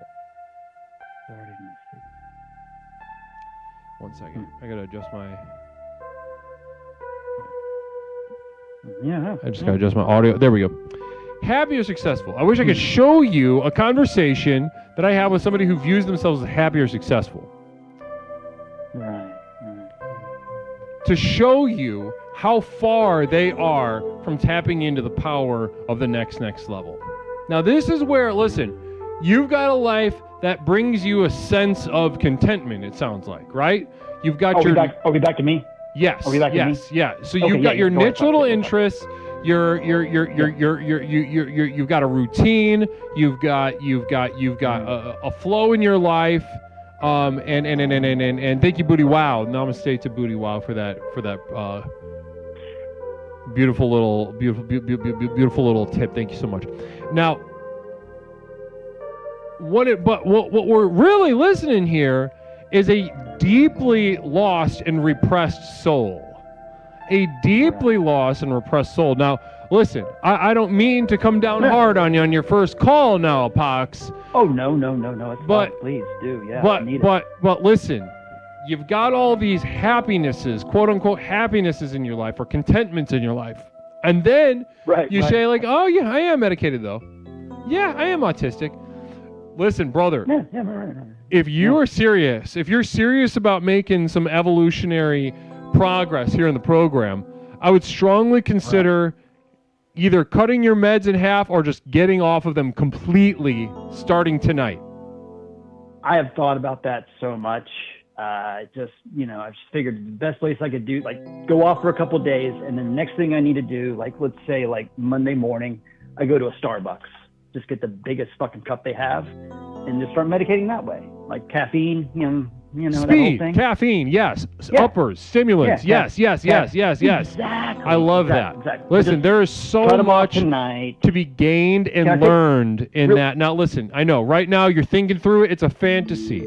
But what I want you to do is it's a thing called a guided visualization. Guided visualization. Yes. I want you to, before you go to sleep at night, for the next few nights, I want you to imagine dumping, like, take yourself very slowly. Imagine what the air feels like on your skin.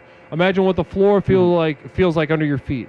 Walk up to the toilet, screw the lid off of that medicine bottle, pour it into the toilet, and flush it. Wash all those little beads. Those little beads that are holding you back, that are cutting you off from your true power. I want you to flush them all down the toilet and then get in your car, go to Starbucks, and begin the rest of your goddamn life.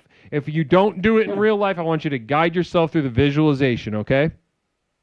I could show people my final form. Eventually, that's where we're going. Yeah. It's going to be beautiful. Hey, real quick, where did we land on Israel? Up, down, yes, no? Ups, that whole ups and downs. Israel is an up and down. Ups and downs. I mean, some. It depends on your perspective, I suppose, huh? Good point. Well, hey, I don't want to take up all your time. I've got to go dump some medicine out, and do some thinking. But hey. Look for me in Starbucks in Pasadena, California. I don't live there, but that's the Starbucks I'm gonna fucking be at. One of them. Namaste to you, brother. Namaste to you. I'm gonna wear a diaper. You have yourself a wonderful night, okay? And take it seriously. Absolutely. These meds are killing you. Yeah, no, don't worry. Okay. I'm in. I'm in. I'm a legally licensed therapist saying this. I'm not just some dickhead. I know. I fucking know. I watched you 5 times. Okay, good. Wonderful.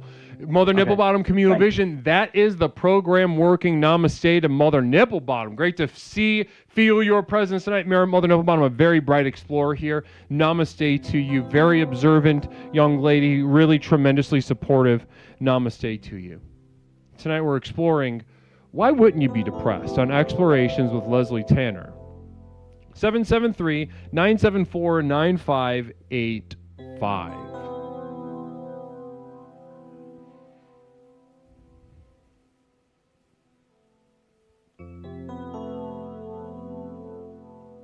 Go ahead and bring them on. This isn't a joke. Real quick affirmation for these. Get off your meds yesterday. Don't even do the visualization. Cut it out. Flush them down the toilet. Live your life. Be yourself. That's for the days. And that's in a particularly poignant for the days. Lord knows they're on a disproportionate amount of psychiatric medicines. Namaste to you. Impulse Power Blessings. Caller, welcome to Explorations with Leslie Tanner. My name is Leslie. What's something I can call you tonight? Hi, buddy. It's the Gelgoog guy. How you been? Brother, it's great to hear from you. I'm doing great. Gelgoog guy, great to have you back on the program. How are you feeling tonight? You know what? I'm actually not depressed. I'm feeling really fucking good about myself. Like, it's been a complete 180. You're feeling good? Yeah.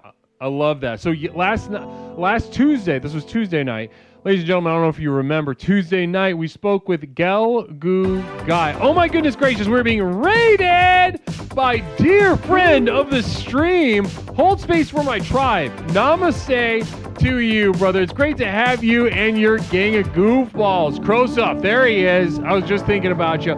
Hold Space subbing for the 14th month in a row. Ladies and gentlemen, can we get a shout out? Can we get a shout? Please, can we get a shout out? Can we get a shout out for Hold Space? Tremendous streamer, and I mean that genuinely. I mean that genuinely. Really powerful stuff over at Hold Space. I remember I watched you before I even began streaming. And I was like, oh, this finally someone doing something different. Finally, something with a vibe to it. Holy moly. Holy moly. Namaste to you. Yes, we are, Uncle Krosif. Namaste. Well, we're not, depending on how you say that, I don't know if we're getting depressed as much as we are acknowledging how depressed we actually are in real time. Where's Technology Wife gifting 10 community subs? Holy moly. Where's Technology Wife? Namaste, girl. Namaste to you. It's so good to see that name, and it's so good to feel that support. Really understanding the value of investment when it comes to a program like Explorations with Leslie Tanner, the most effective personal power program in the country, bar none. Bar none. Tonight exploring why wouldn't you be depressed? Why wouldn't you be depressed? So Gelgoog Guy, to get back to Gelgoog Guy, brother, you called up on Tuesday night, wham, wham, wham, right? You remember? Real quick communal vision from Mother Nipplebottom. That is the program working. That is that's what it looks like. That's what it sounds like. That's what it feels like to witness, to watch, to experience, to participate in. Mother Nipplebottom underlining, illuminating the program working. Namaste, the program works. Thank you so much, Mother Nipplebottom. Gelgoog Guy, depressed, wham wham, baby pooping in your diaper on Tuesday night. What changed for tonight? Well, a couple things. Number one, my ever passionate hatred for Jen, knowing that she's probably out there watching right now, waiting to terminate this call, and knowing that is a very effective way of funding the program long term. It's like this circle of hatred has given me something to strive for. Listen, I Go ahead. Finish that thought. I'm excited. Yeah. No, I also have some. I made some meatballs tonight. It was great. My wife really loved it. Ooh. Yeah, meatballs. I'm feeling good. He's talking about being termed again. I'm not talking about you, Fram. Your time was over. Sorry. But listen. Continuing on, I feel really great. I also, I've just stopped being, a little bitch about life. And, when somebody says something to me, instead of turning the other cheek, let's just go with vengeance. Fuck this. I don't give a fuck, man. You want to be a dick to me? I will be one back. Let's go. Look at that. Somebody grew a set of nuts in the past couple days. Namaste to you. Beautiful stuff. Stepping up to the plate. Gelgoog Guy. And depression I'd love to, and I teach this class at the Y in my Masculinity for Men class. I teach Masculinity for Men, and we have a whole chapter on depression through a masculine lens. And that is a treat. That is a treat. I've only gotten glowing positive feedback about that. I am going to be teaching that at the Y starting after the holidays in January on Tuesdays at 8. Masculinity for Men. And the third week is when we get into depression through a masculine lens. Now, to get to what you were saying, though, with your one thing I want to point out to the chat, because you're really showing the program working right now. One thing we talk about is the value and importance of hate. Now, hate can be an ugly thing, right? I'm sure if we all thought right now into our minds and our memory banks, we could all point to a time that somebody did a hate, and it was like, you stinky. It felt bad to watch. However, you cannot deny, from a psychiatric point of view, from a psychological point of view, from my job as a therapist, and empathy is my realm, the power and value of hate cannot be avoided, cannot be denied. Case in point, Brother Gelgoog Guy calling up Tuesday. Oh, God, nothing is good. Oh, no, no one likes me. Oh, no. Singing a different song tonight. Why? Hatred. Hatred motivated him. Hatred activated him. Hatred and the acknowledgement of it and the allowing it to course through his body unencumbered actually animated him on a spiritual level. Now we can explore. Now we can even begin exploring. So Galgoop guy, talk to me. What don't you like about Jen?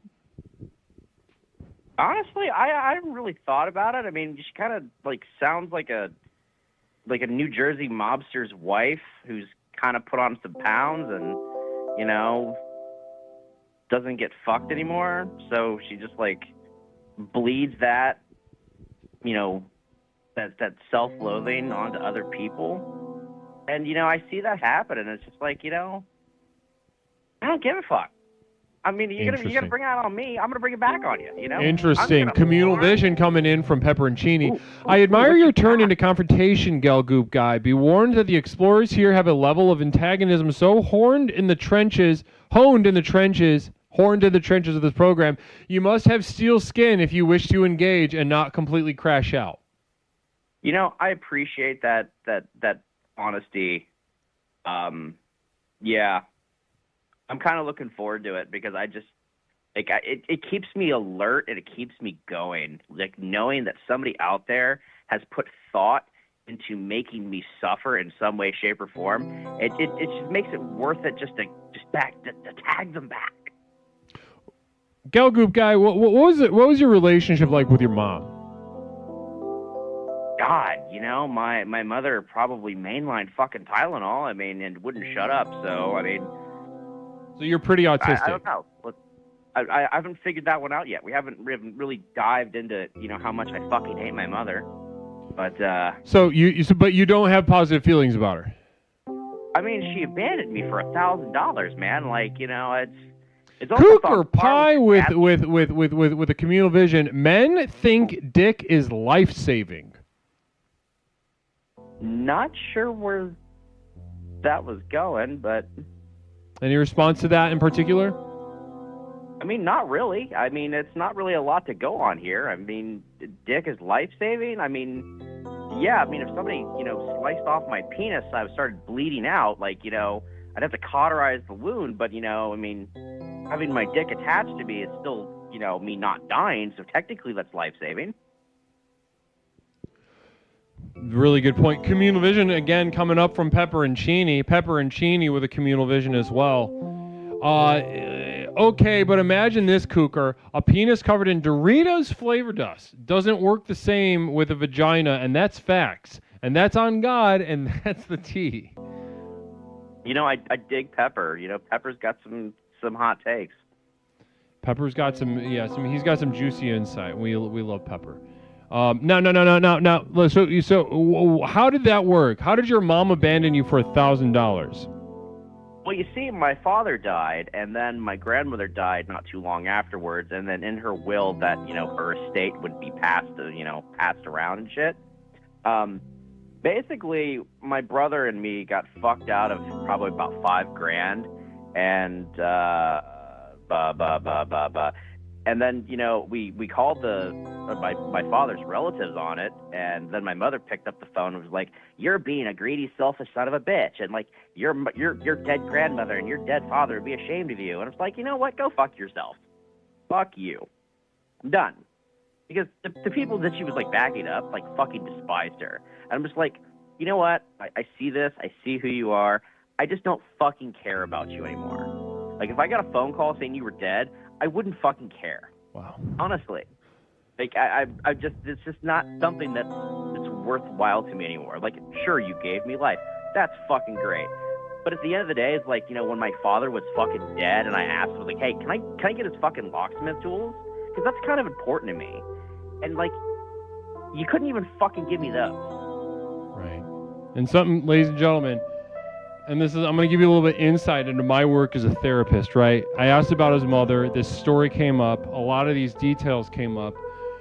And I think we can all not only intuit that he doesn't have a lot of positive feelings for his mother, but past that, I'll bet there's something a little deeper than this money situation or this tools thing. I'll bet this goes a little deeper than that. And I'm really understanding a lot about you right now. I had my suspicions. And listen, I want you to know, to the extent that your mom made you feel worthless and not worthy of love or respect, she set you up to unlock a power and potential that some people will only ever dream about. Where's technology, wife, with the Camille Vision? You could sell an ebook about that and recoup the 5K easily, so easily. I might actually have to hit you up about that one. Real quick, I know there's got to be other callers coming in, but I do want to give you at least some positive notes about my family. Just one. Nope. Namaste. Have a good night. Guys, I got to take a pee. Blessings and namaste to you. It's wonderful to be with you tonight. We're exploring why wouldn't you be depressed? Already a tremendous night we're having tonight, and we still have a good while left. Let's get it going tonight, everybody. Namaste. Why wouldn't you be depressed? Second half of explorations coming up. I'm going to go pee, but stick around for a couple words about my community of devoted light at patreon.com, where you can access my library of exclusive materials. I just put up a podcast episode. We got another one coming up in a couple days. Very exciting, very beautiful. I will talk to you all very soon after the break. Namaste.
Explorations with Leslie Tanner.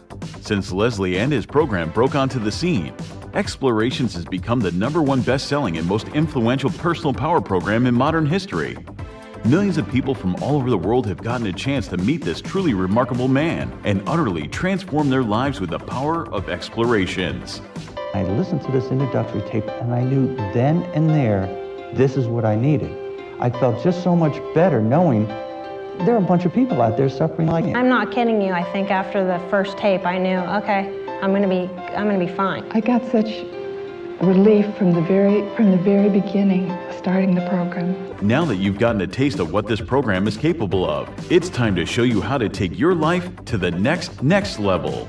Here to tell you more about what is possible is legally licensed clinical therapist, author, coach, speaker, entrepreneur, martial artist, amateur musician, one of the nation's foremost thinkers, and our guru, Leslie Tanner.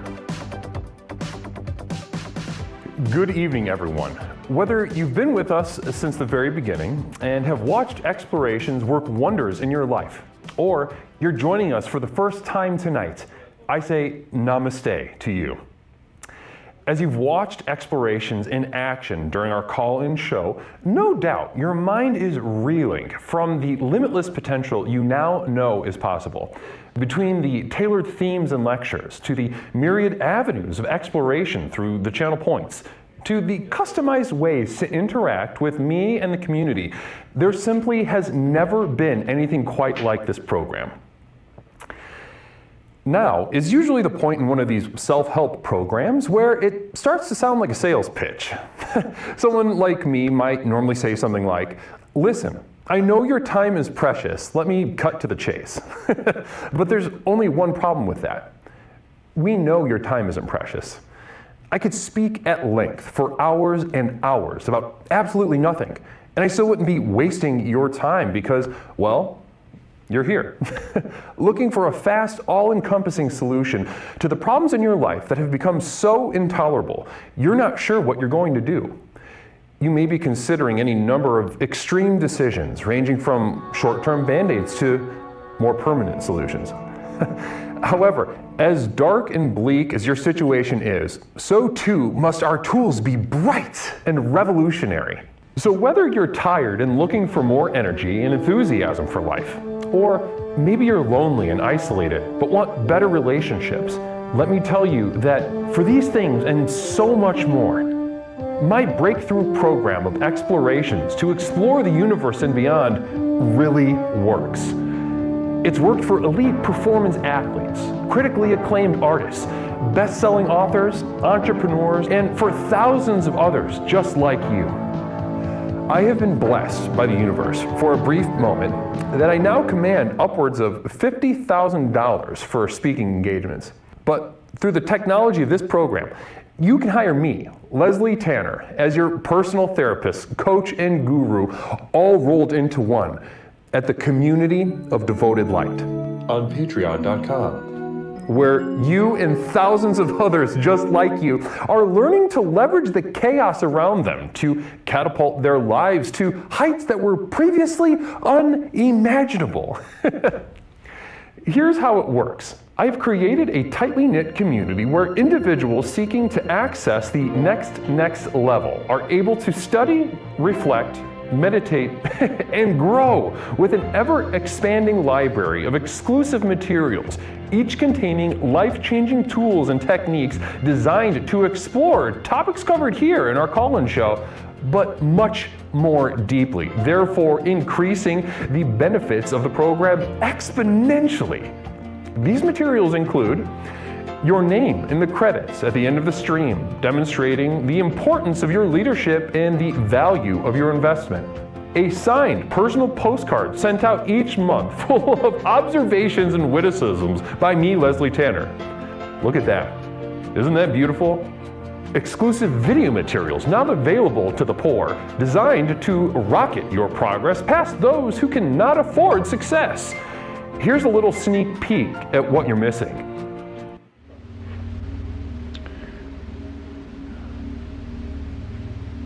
Something has been on my mind. It occurred to me the other day that it's been a couple months since I've had a funeral to go to. The thing is, I honestly can't wait for another funeral to go to. I'll undoubtedly miss whoever passes away, but the vibes and food are great. Downloads of all specially crafted music used in our productions here and elsewhere that have accompanied your journey thus far. Tracks such as New Beginnings, Psychic Romance, Reaching into Darkness, or The Skeptic's Gamble.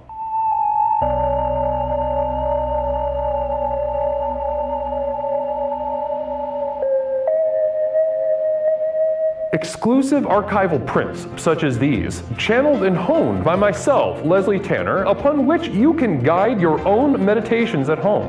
I'm not an artist, nor do I claim to be. These visions are a burden and cause me immense suffering.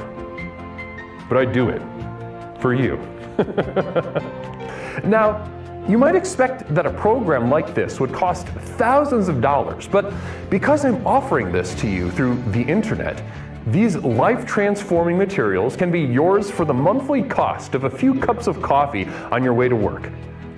With access to these materials, regardless of your level of investment, you will also be receiving a complimentary download of our landmark track, The Sojourn Begins, as a thank you.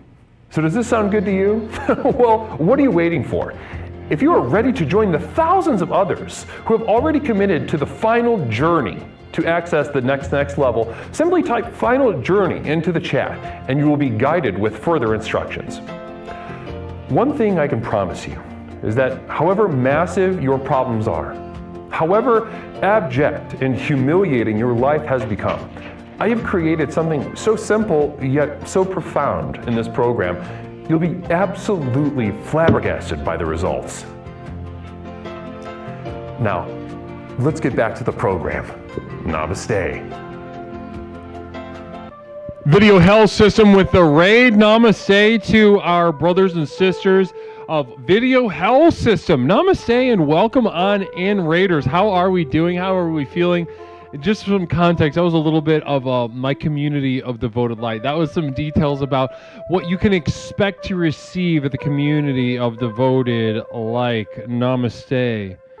Some materials, some videos, some podcasts. I just put up a podcast about antiquing.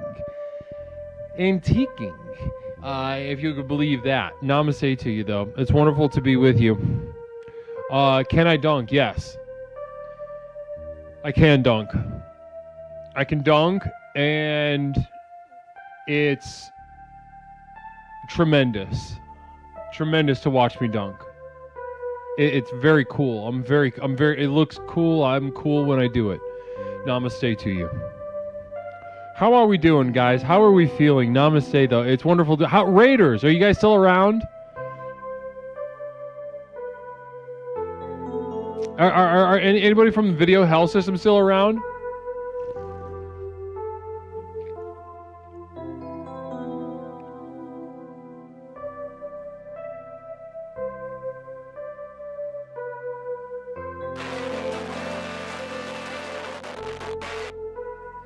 I just followed you. I just followed the Video Health System. I enjoy F-movies, workplace training tapes. Oh, sick. Please, I'm dying. Namaste to you. Wonderful. I just followed Video Health System, showing VHS tapes, it sounds like. I'm sure you got a great assortment over there. A collector, I would imagine. A collector. Namaste to you. Well, guys, it is time to explore. We got to get back to exploring tonight. Why wouldn't you be depressed on Explorations with Leslie Tanner? Why wouldn't you be depressed? Why wouldn't you be depressed? And if you don't have an answer to that question, maybe you're like Gelgoog guy, or you're like, not Gelgoog guy. He knew because he hated Jen. Maybe you're like Pox, right? Maybe you're like Pox and you think like, oh, I'm actually pretty happy. Then even more important for you to call tonight, allow me to explore with you. I will set this right. I will set this straight. There is no one in this chat, I guarantee it, there's not a single person in this chat who shouldn't be depressed. Period. That's on period. Let's go ahead and get our next caller in. Caller, welcome to Explorations with Leslie Tanner. My name is Leslie. What is something I can call you tonight? Leslie, good evening. This is Nigel. Nigel, how you doing tonight, brother? It's great to hear from you. Good to hear you, Leslie. I'm doing all right. Calling about what was the subject tonight? Depression. Oh yeah, tonight we're exploring why wouldn't you be depressed. So Nigel Pennyweather, would you consider yourself to be a depressed person? What's your relationship like with depression? Well, I am vulnerable to depression just like everyone else. And I try not to, if you overdwell on it or obsess over, pretty much you shouldn't over obsess over things and you make yourself go mad or depressed. But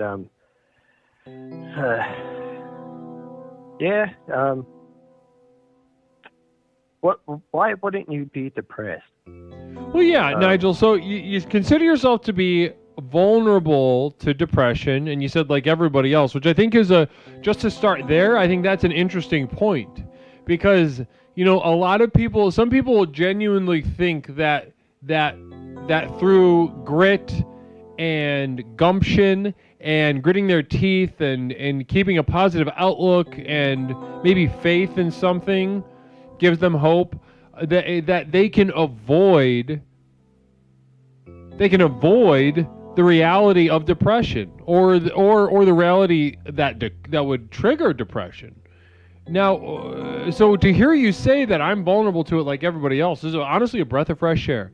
It shows that you're spiritually dialed in and you're in the right place here at Explorations. Oh, thank you, Leslie. And a reminder to my fellow explorers: this is a natural human emotion, and I honestly don't think people should be taking drugs for. I think our culture of pharmaceuticals, people are too rushed to jump to drugs over just natural human tendencies and stuff, and they say life is like ride the wave, and you have your ups and your downs, your highs and your lows. Right. Everyone's life is like that, Give me a time you were depressed, Alistair. Or no, Alistair's the next part. Nigel, give me sorry, I just looked at the wrong thing. I'm not vulnerable to depression. I cultivate it. I welcome it. I endeavor to spread it. Fram Weard. Wow. Now, Fram's next level. Fram is absolutely next level. Namaste to you, Fram. Namaste. The college-educated should be kept away from politics, the same way a schizophrenic should be steered away from the Bible. They need our help. Politics needs to go. It needs to be returned back to a retarded man's sport.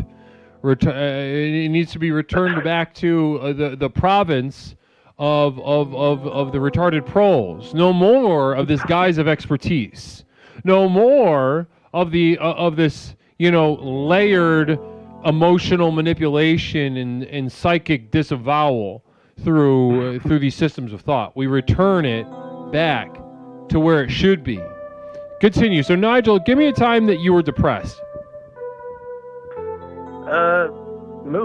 Most recently, a few weeks ago, I got news. My best friend had jumped in front of a train and killed himself. Yeah, I know some people who've done that. Oh yeah, and the weird thing is he was my neighbor growing up, and I moved around a lot growing up, but there in that town. We stayed there for 6 years, and that was the longest I've ever lived in one spot.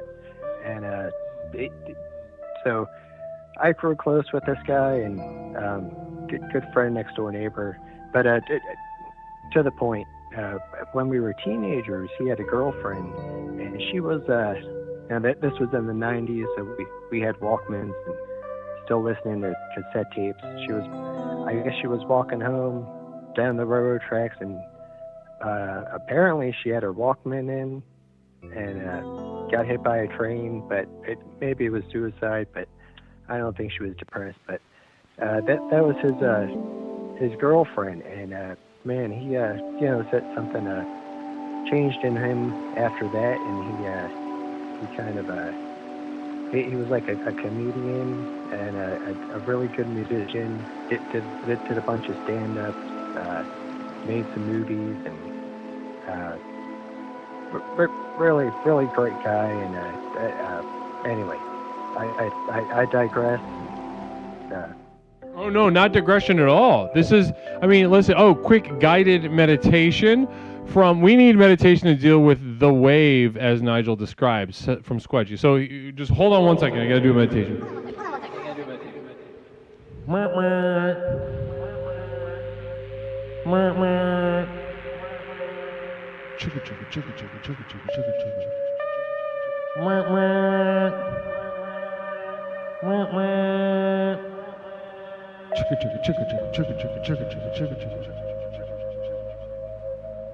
All aboard!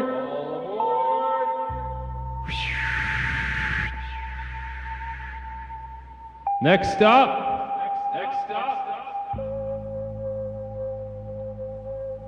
Unity.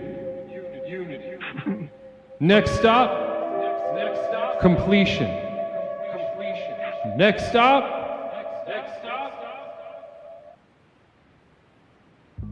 Chicka chicka chicka chicka chicka chicka chicka chicka.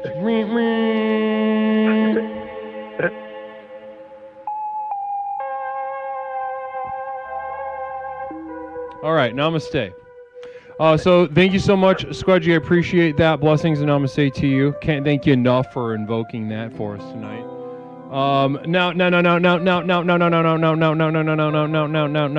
Nigel, the reason I say that it wasn't bad to get into all the good stuff about your friend who K'd himself. I want to say it's good to get into the good stuff, because then we realize how depressed you are. Because listen, if he wasn't any of those things that you liked, right?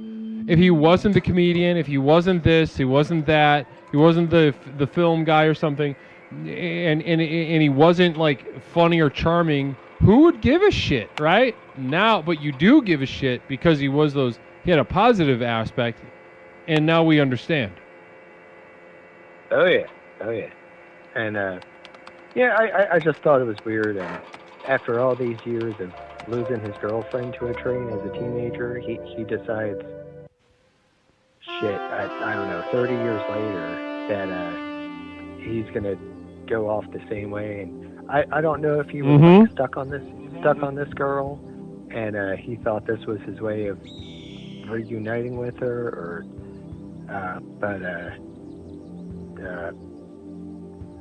anyhow, it's what was the subject tonight? Why wouldn't you be depressed? Why wouldn't you be depressed? But that was most recently depressing, but whenever anybody dies, but somebody important. But on a day-to-day basis, I find myself some things can. It could be something small, like driving into work and a traffic incident, some asshole does something stupid, and I could let that one small thing and it's happened so many days where something that other days I could just easily let go or dismiss, but some days it sticks with me, and just the whole day it grows and grows. I'm just disgruntled, and this pisses me off, and then the next thing pisses me off, and sometimes it can go on for days like that, where I'm just all in a bad mood, and I'm pissed off. And Booty Wow getting another meditation for the depressed. Another meditation. Thank you so much, Booty Wow. I'm going to do my best. One moment, Nigel. Yes, sir.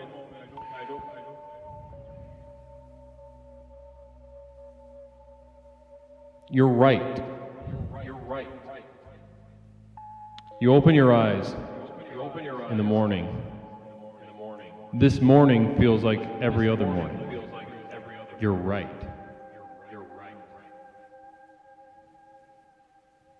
You listen to the piercing sound of your alarms and attempt to move your body, but it feels infused with lead. You're right.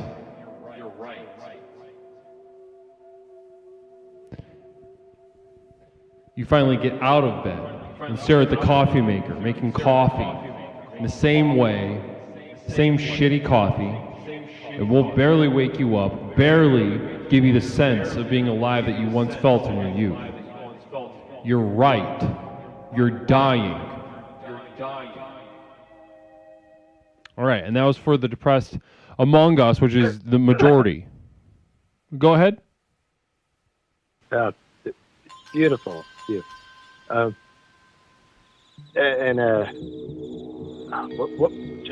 Why wouldn't you be depressed? And I'm sorry. Please excuse my language. You can say the F word or the S word if you want. Okay. Go ahead. Give them both a try. The fucking economy nowadays. I'm spending $250 a week on groceries, it's just like I'm making just enough to pay for the bills and just enough to get by. And, meanwhile, if I came here from another country and I was doing the same job, I get benefits that I don't get. But the government steals money from me to give to other people, and it's just not fair. In my career, or my profession, construction. My dad growing up, him and my mom, they were able to buy a house in their 20s and have some kids. They got some cars, and but the same career nowadays, it doesn't pay what it used to, because other people come here and they're willing to work for less money. So I don't make enough money, and sounds like shit. Your life sounds like shit to me right now, Nigel. Yeah, but why wouldn't you be depressed? So I'm just getting by the best I can, and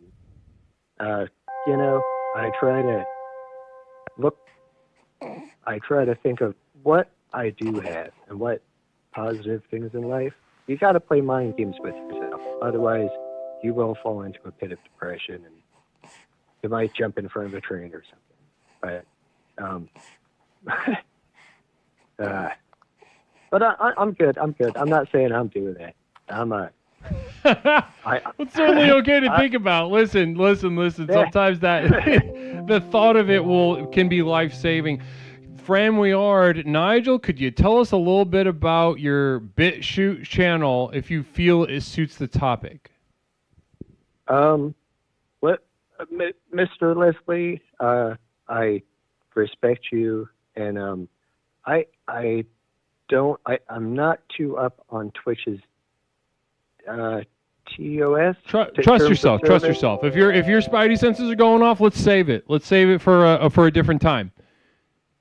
Okay, because I believe it's called Kick, the other streaming network. Kick.com, Rumble, Yes, I believe it might be a better conversation for that network. Duncan did it. I don't mean to be insensitive, but I like to think she danced beautifully in front of that train. Yeah, no, it's not insensitive. I would think maybe Enya she was listening to at the time. Yeah. But yeah, never know. And the weird thing about my friend, there was never an obituary in the paper. There was never a funeral but I was thinking if you go out that way, like, there's really not going to be too much left of you. So I don't know. I digress. I'm sure there's other people waiting on the line to call in, but let Mr. Tanner, always a pleasure talking with you. Namaste to you, Brother Nigel. Thank you so much for your call tonight. Namaste. Thank you, Leslie, and have a great week. Bye-bye. You too. Namaste. The Galgoo guy, I think I've reached a new level of hate to channel it towards a campaign of bloody conquest, sacking cities in the name of Nigel. Galgoo, I love the spirit, brother. I don't think that's going to happen. I don't know if he. Can I be honest with you? And I say this with love and respect to Funko Pop people, but you seem like on the spectrum of Funko Pop enthusiasts to Genghis Khan, you are definitely on the Funko Pop end of the spectrum. Okay? Namaste. And so we've got another caller lined up. Very exciting stuff. Another caller lined up. Let me see.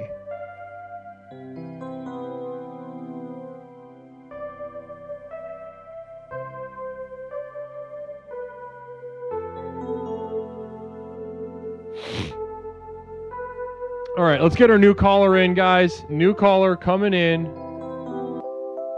Real quick affirmation for fellas. Listen, 1, 2, 3, buckle your knees. If you have pigeon-toed or bowed knees, you should pretty much just walk into the ocean.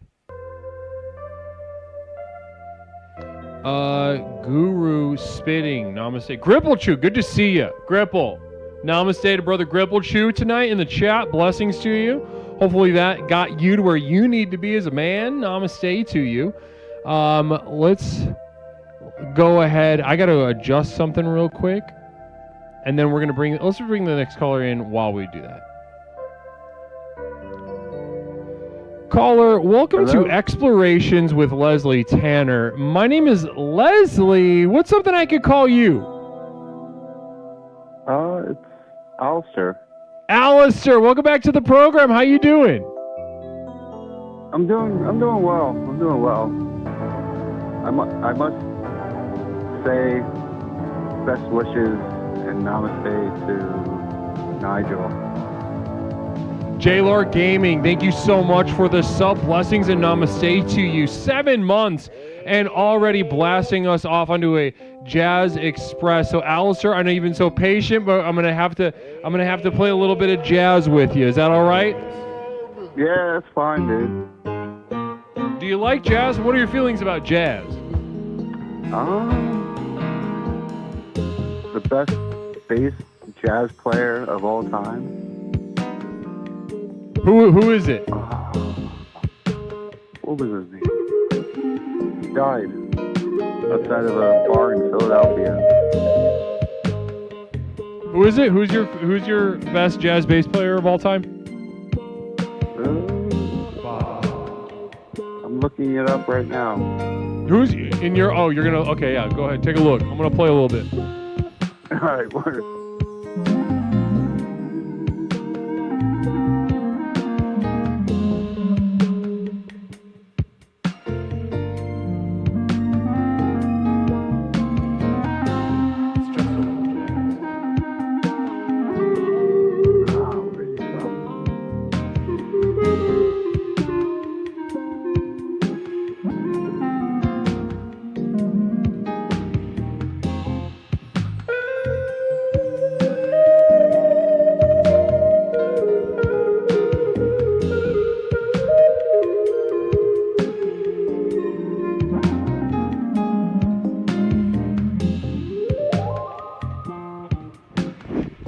Technology Life gifting 10 community subs. Namaste to once again. Where's Technology Life? Absolutely a life supporting blood donor. Namaste to you. Wow. Namaste. Comradesky, you got to get it. It's an Akai Iwi USB. It's a USB controller. It's way fucking cheaper. And you can pretty much it's cool. You should get one because it's sick. Also, namaste to Jailer Gaming, who's the one who set this bitch off. What were you saying, Alistair? David Iverson from Pittsburgh.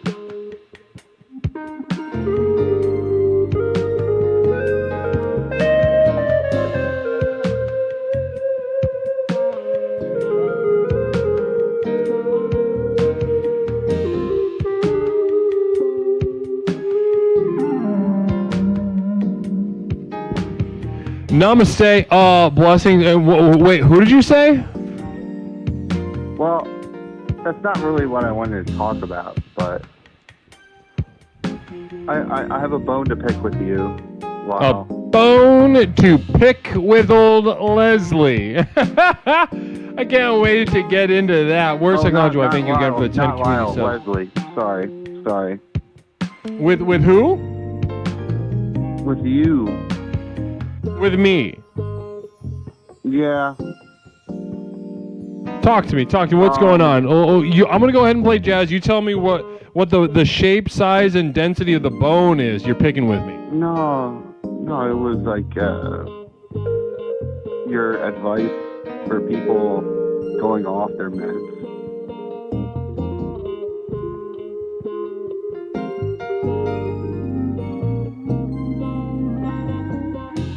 you not want to talk about that on air? I know. I'd be happy to talk about why I think you should stop taking your medication immediately.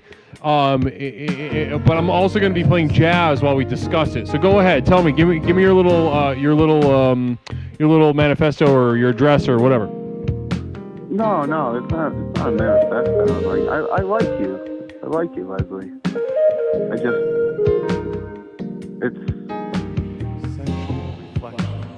like you shouldn't tell certain people to not get off their meds, like SSRIs.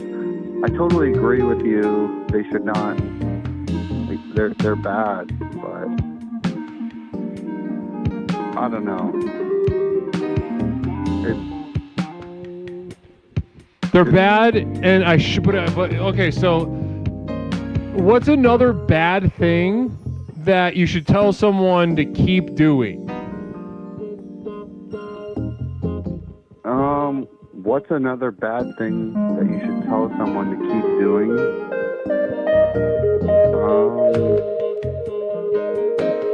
That is a very good question.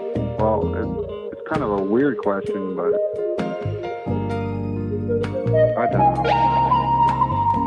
Let's talk about why wouldn't you be depressed? Isn't that the topic of the show? Yeah, for sure, but we're also doing jazz. No, this is more interesting, though. I want to get to this med thing. So if something is bad, right, and I'm in a position of authority as a legally licensed therapist, why wouldn't I say just the most blatantly obvious thing that I feel should be said, especially given my sense of authority? Well, you're a legally licensed therapist. That is correct. Okay. All right. Well, I mean, I don't know. I was diagnosed with depression when I was a kid, and I was prescribed alprazolam or Jesus. Xanax. Okay, continue. And I was prescribed it like a lot, and I abused it, and I stopped it when I was a kid. And I was prescribed, what was it, Prozac back in the day? Yep, that was another big one. Yeah, so you went through multiple medications as a child. Yeah. And I don't know. I just feel like back then it was prescribed way too much, just like flippantly.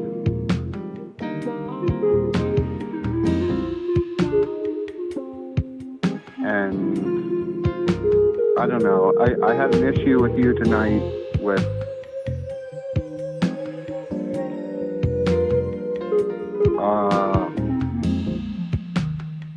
you telling people to take medication.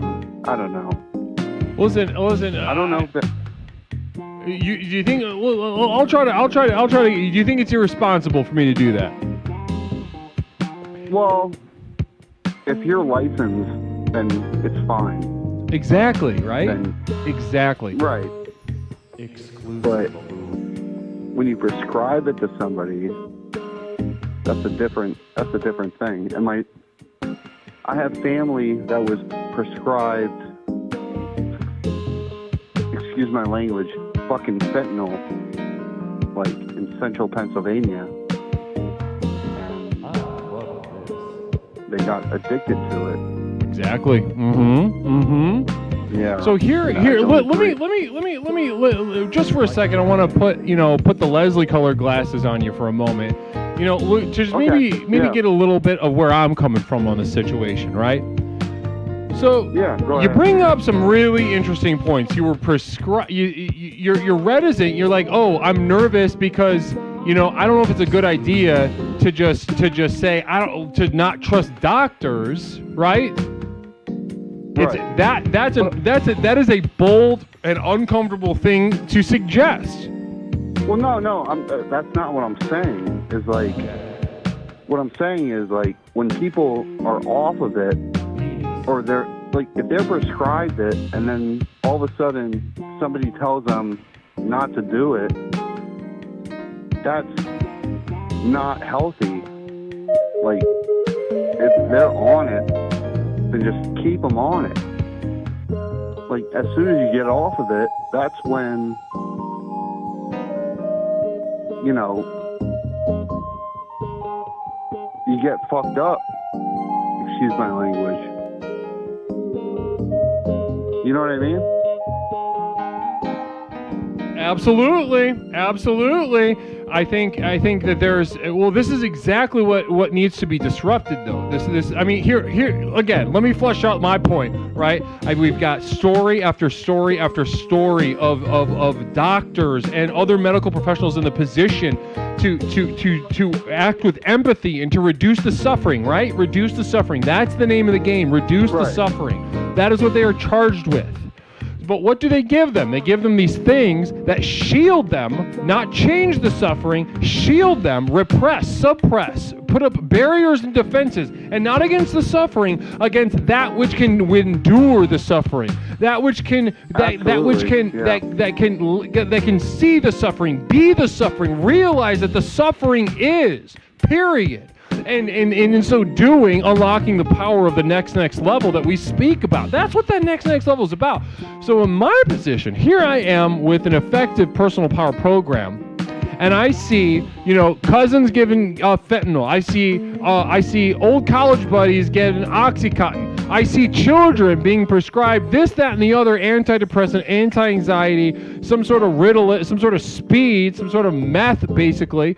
And I'm just supposed to sit back and not provide my insight, not provide the program.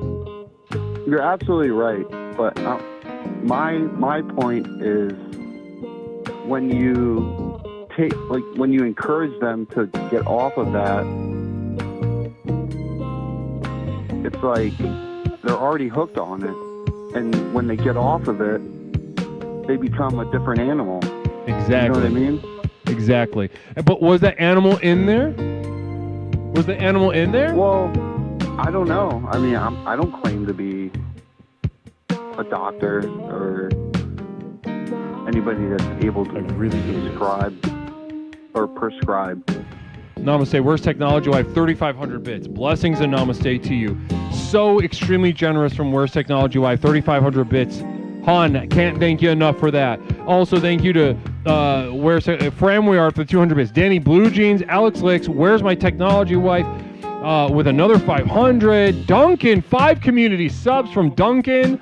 We've got Anonymous giving out 10. We are being, showered with an embarrassment of riches tonight. Namaste, everybody. Namaste to you. Good on you. Good on you, man. Good on you. Yeah, everyone's really making it happen tonight. Really, this is beautiful to be a part of. Now, this animal, though, inside of them, I would say that this animal was not only is it inside of them, but it was inside of them created by the situation from which they are yearning to be set free from. Yeah, but once they're prescribed this medication, it changes their mindset. Exactly. And once they're off of it, it changes it back. And then at that point, they don't know where their mind is. Exactly.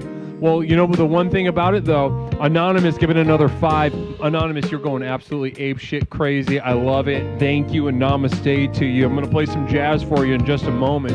Blessings and namaste. But the thing is, if they come here, now this is the thing. Now, if I was just some random therapist, right? If I was just some random therapist saying, stop taking your meds and don't put anything in its place, I think you're onto something there. You're right. That would be a dangerous and terrible and destructive thing to do.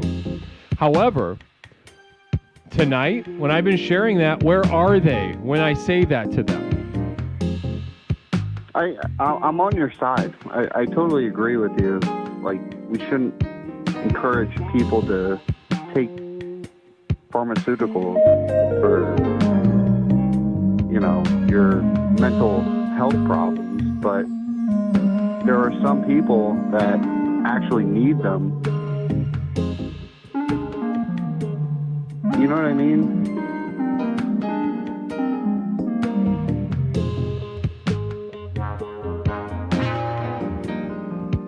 Yeah, well, you know, I think I would listen. I don't like to speak in generalities, I don't like to speak in absolutes. Is what I'm trying to say most of the time, because that's where you get bogged down, because you couldn't possibly speak to every single instance of every single brain chemistry, every single set of experiences. But what I can say with 100% certainty is that every single person that comes to me and tells me that they're on medication, I tell them to stop, and it's the right thing to do. So what would you have them, like fruits and vegetables, farm, like? Oh, now that's a good question. Then what? Well, first of all, I look to the framework of the program. I look to the 4 tenets. I look to the call-in show. I look to the exclusive materials of the library at the Community of Devoted Light. There is more than enough to buoy a life and to truly deal with reality of the self and other in these materials. Now, again, like I said, if I was just a random therapist, I wouldn't dare be so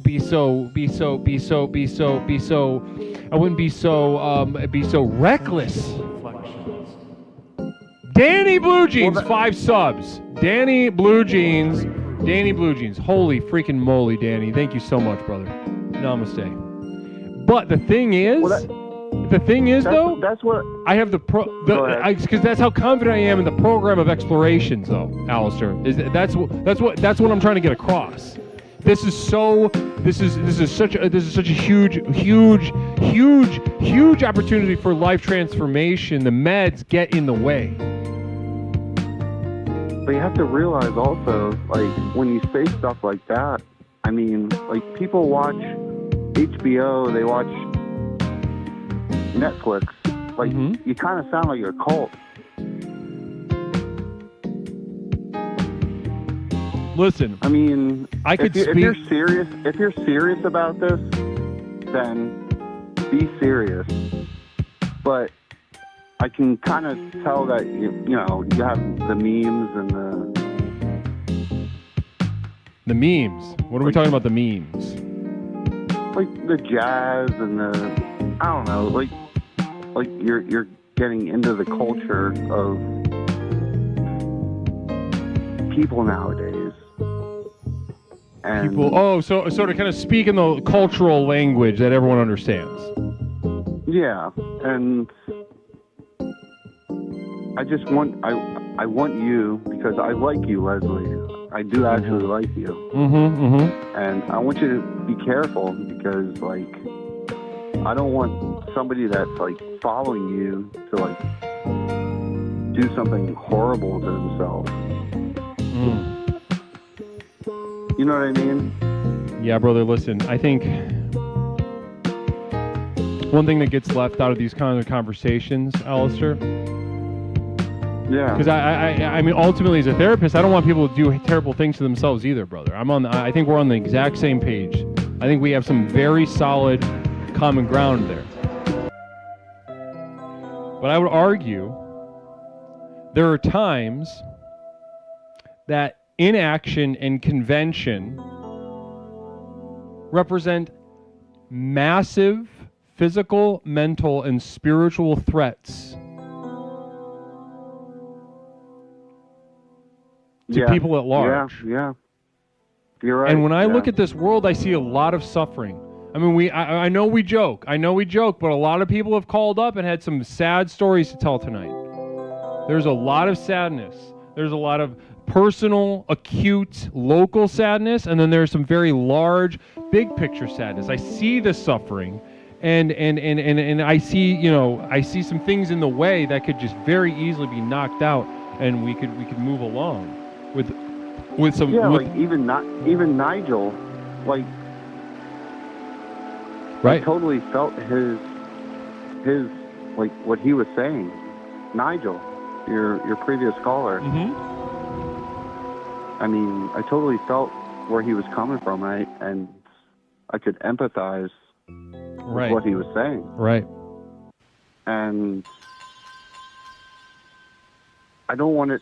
I mean, yeah, we can joke about it, and we should joke about it. So our theme, Alistair, being why wouldn't you be depressed? And you see where he's coming from, right? Now let's say, Nigel's not taking antidepressants, but let's say Nigel finds himself angry about his life, right? And listen, the life that he just explained to us, anybody would be angry. Anybody would be and should be angry under certain circumstances. So when we take a look at that, let's say he's angry for a very long time and he feels powerless, and that turns into depression. And he comes to me with an antidepressant, and I say, well, I think and we should encourage his taking of antidepressants. He should be depressed. He should be angry. Absolutely. And yeah, we should.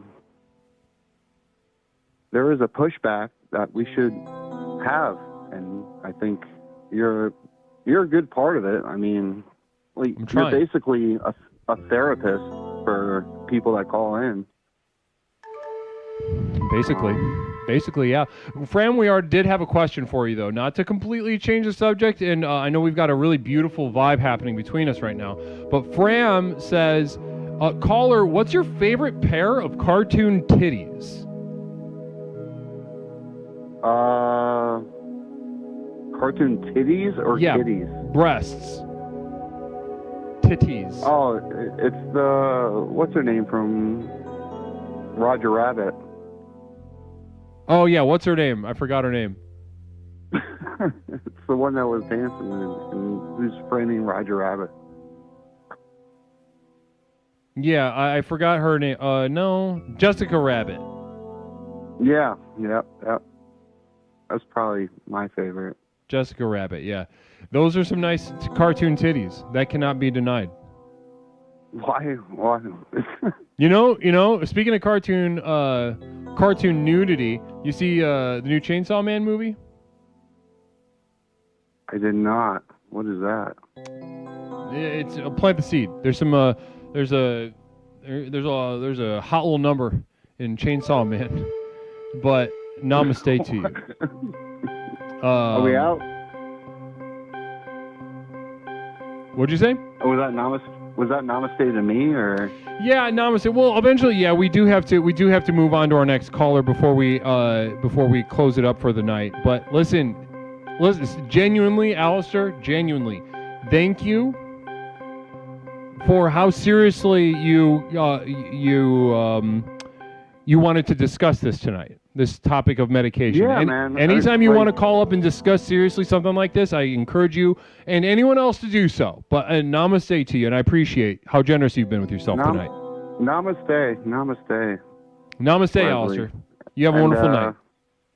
Good luck to you and everything. And to you as well, brother. To you as well. I'll talk to you soon, okay? Don't be a stranger. All right, brother. All right. See you. Namaste, brother. Yep. Bye. Wow.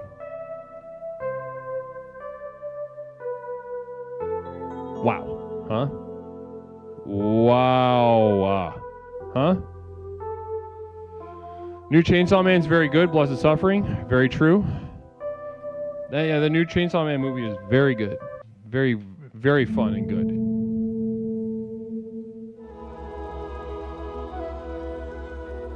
One second. I need to...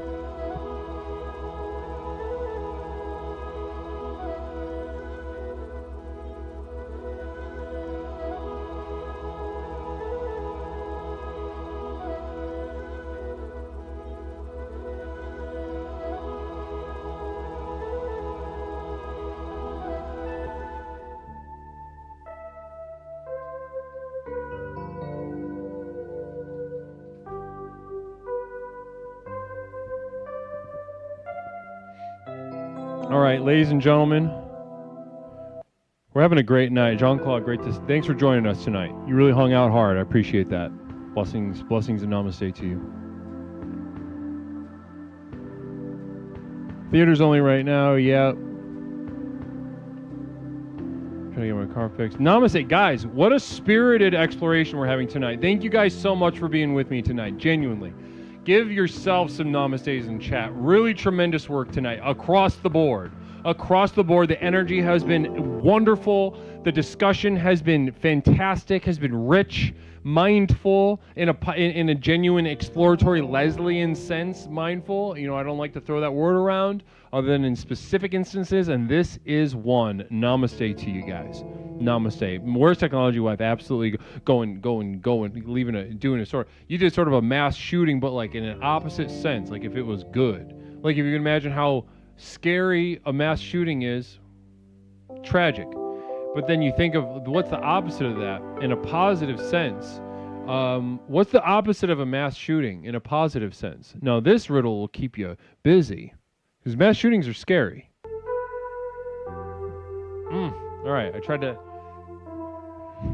All right, Carrie Strug. Let's go into our final caller for the night. Namaste. What a wonderful way to end up. What a wonderful way to close out the night. Let's bring in a darling of the stream. Caller, welcome to Explorations with Leslie Tanner. You're going to be our final caller for the night. How you doing tonight? I'm good. How are you? Oh, I'm doing great. I'm doing great. Go ahead and introduce yourself to chat just in case they don't recognize your voice. Oh, it's Michaela. Michaela, thanks for joining us tonight. Michaela, how you doing? Actually. I should say I'm good, but like, you know, this job is like sad. It's sad to witness. Bad to witness, you said? Sad to witness. Like you don't like this job. I mean, it's just you know, like constantly surrounded with like people in really depressing situations.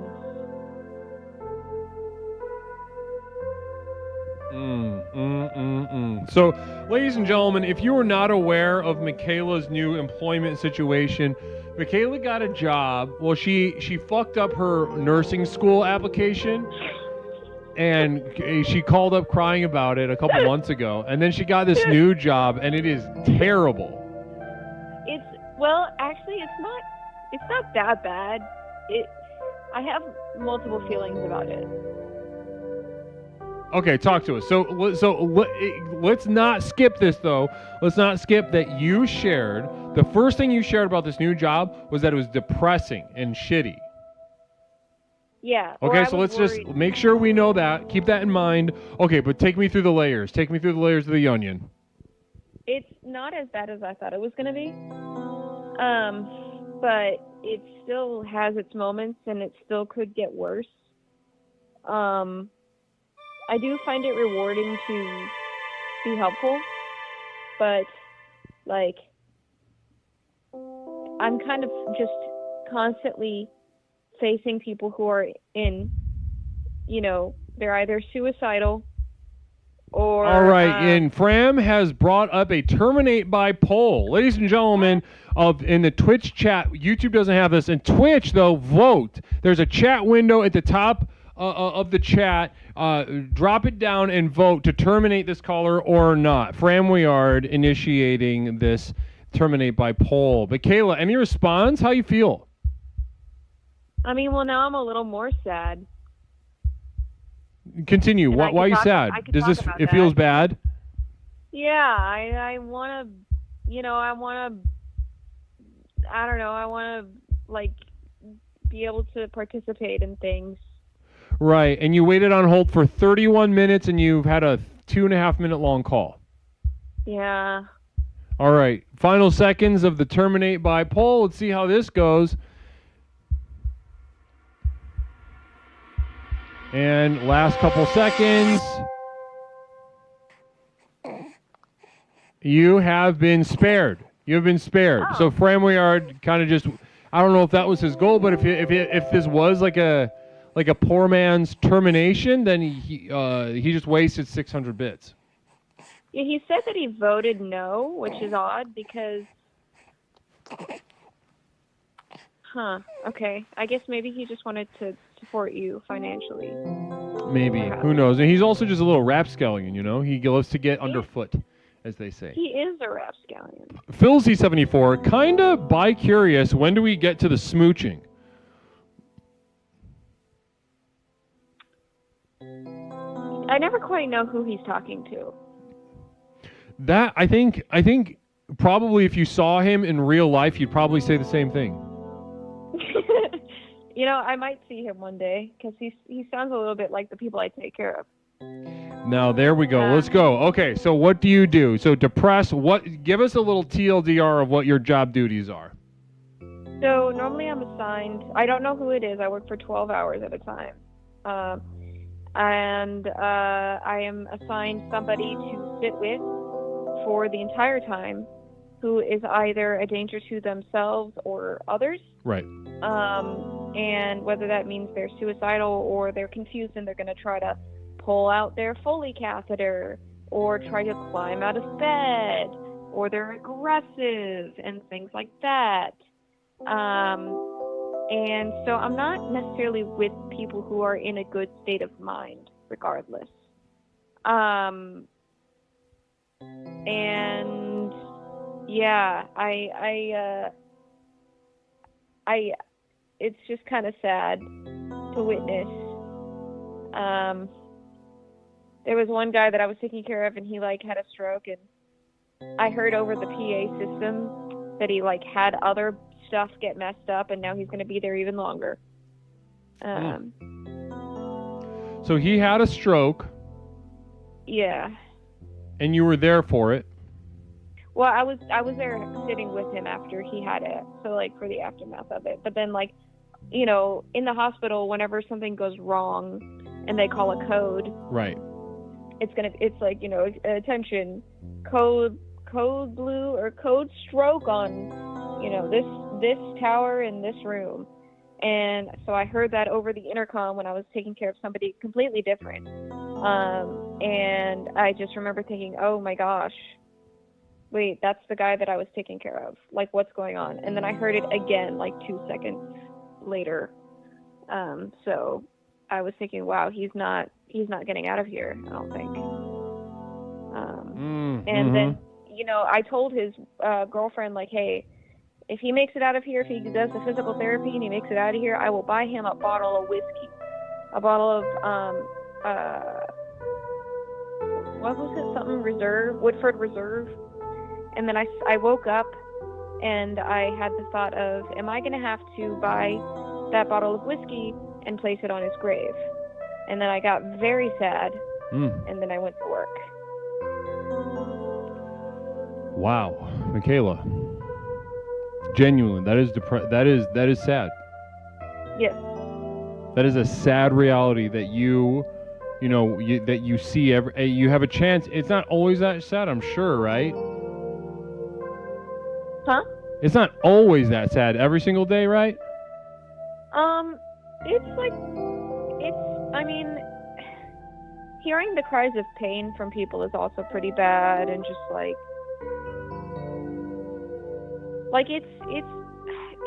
it's pretty bad to some degree most days.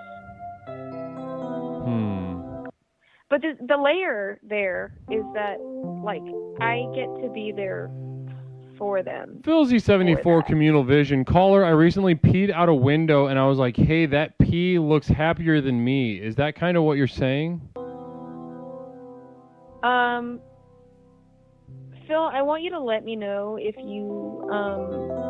what your swallow test scores are, and if we're going to have to put you on a puree diet, and how well you could tolerate a Foley catheter.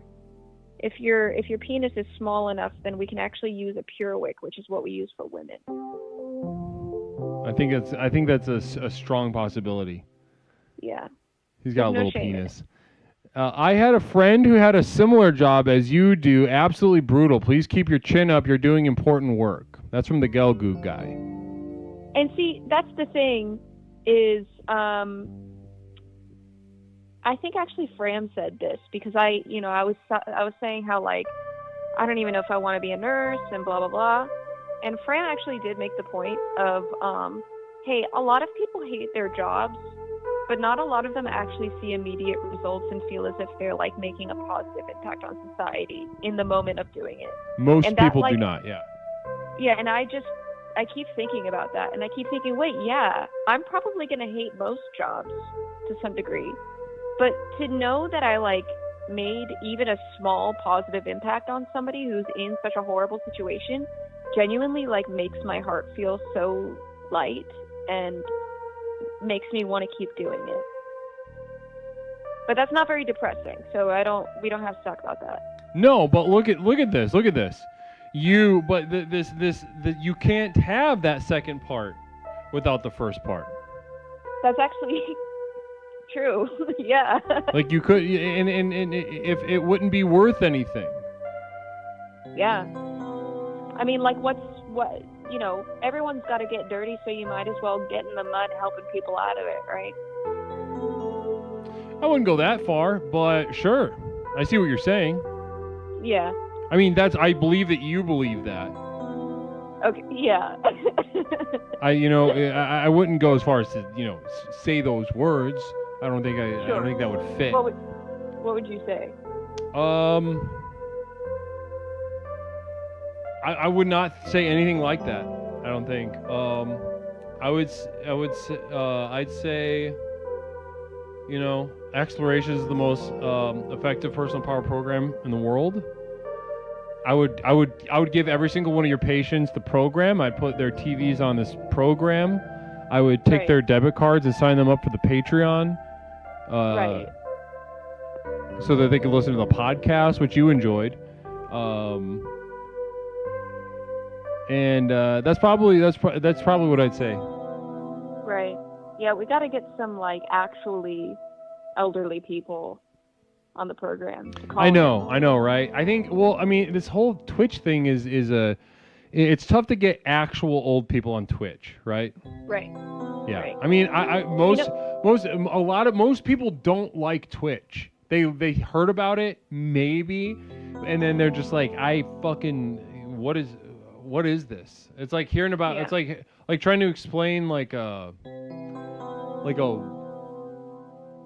what it means. I don't know, any kind of internet shit. Like kinning. It's too much. Yeah. You want to explain kinning to a random person at your church? I'll bet they. Kinning? Yeah. Well, I don't know what that is. Like kinning. Oh, kinning. Yeah. Yeah. There it is. I mean, okay, let me think about this. How would I explain kinning to somebody at my church? Are we talking like sincere, like I genuinely believe that I am this person, or more like I heavily relate to this person? Well, I think honestly, I think you've all. I don't think it matters. I think the fact that you had to differentiate between those two things shows that maybe, I don't know, this is going to be a tough. How would you do it? Okay. I think that Doofus, ask Sunset. Is Sunset? Huh? Is somebody asked? Doofus Dusseldorf asked. No idea what that is, and I'm telling him to ask his lady, Sunset Pony, if she's around, what kinning is. So I would explain it like this: through Jesus, God kins us.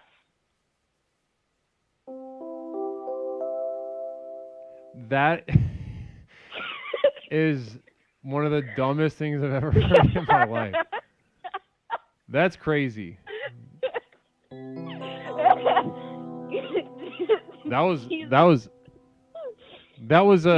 I would say that would be a good joke to repeat, but no, I don't. Very few people are gonna.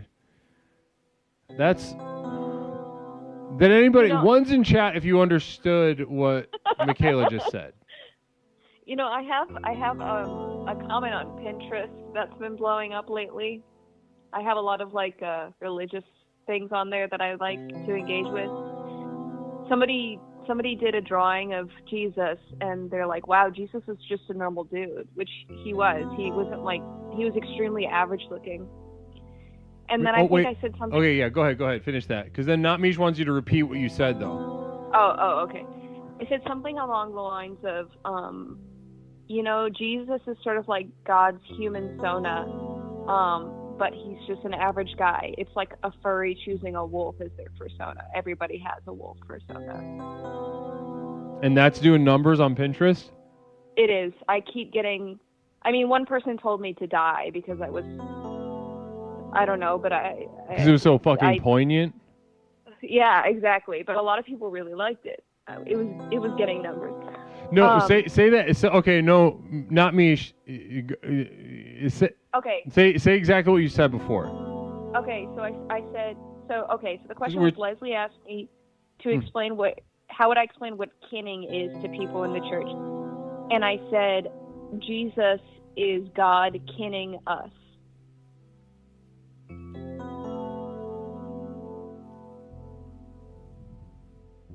I'm kind of like Kafka if you think about it, right? I mean, it's just so retarded. Yeah, No. I mean, it's accurate, but it's like yeah. It's like it's accurate, but it's not. It's just I don't know. It just really that was funny. That was funny. Good job, Michaela. Thank you. But listen, also, Michaela, I want to add one more thing to your depression shit, though. Because you know you can't have that feeling of goodness without the depression. But then also, it's literally what makes you a good person.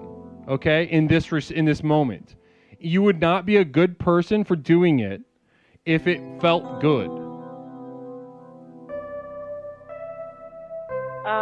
Like if I didn't have any empathy for you get to enjoy being you get to enjoy being a good person and being better than other people, which you're entitled to, and which I think you should really kind of really truly allow yourself to feel it. Right. I'm not sure that. I mean, I think I'm prone to narcissistic tendencies, so I don't really want to explore that too much. Narcissistic tendency. I'm just like doing some inward looking. And that's what, okay, this is getting more complicated because I'm talking about a thing that we'll have to get into next time because this call is going a little long. Right.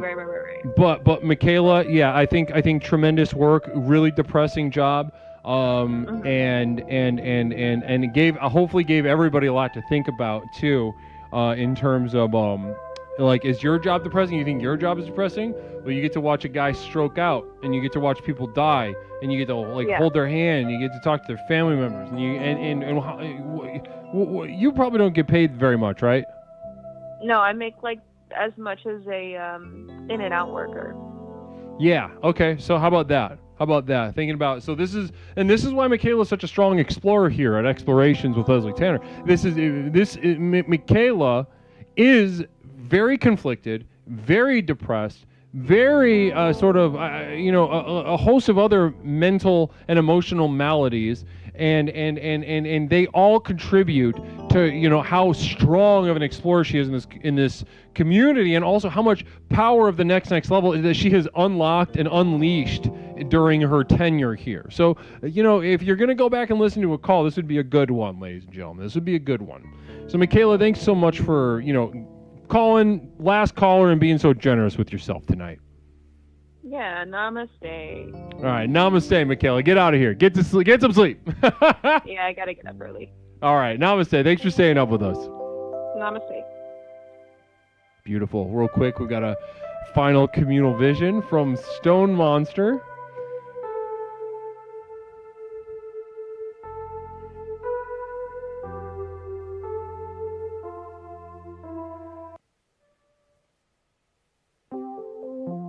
Did this caller go to school with you, Guru? I don't think they're a professional like you, Guru. No. Nowhere near me. Sunshine. Stone Monster 400. Let that sink in and out for the ill.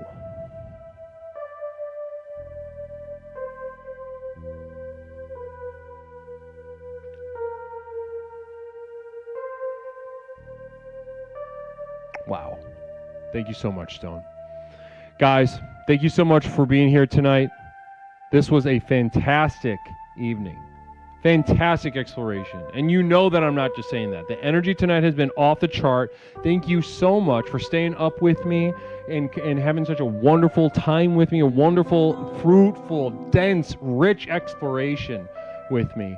Thank you. Listen, we'll save the Explorer of the Month for next stream. Maybe Saturday. You guys know how I am about Saturdays, right? I'm very unpredictable. I'm a wild card on that Saturday. But I want to. So we'll see. Just get in the Discord, follow me on Twitter and whatnot, and I will let you know what's going down on Saturday night.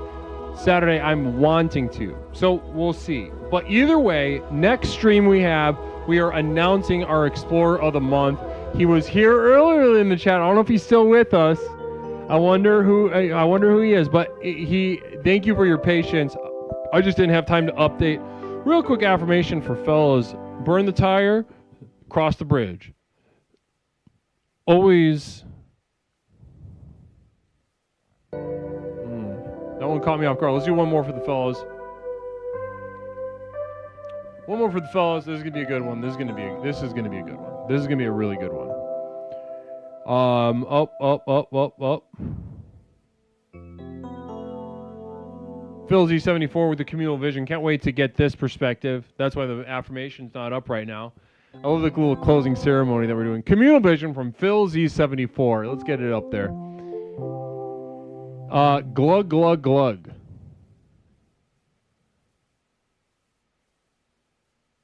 Phil Z74, knocking him back tonight. Namaste, brother Phil. It's good to see you. Hey, Phil, I'm never going to apologize to you for anything. Just know that.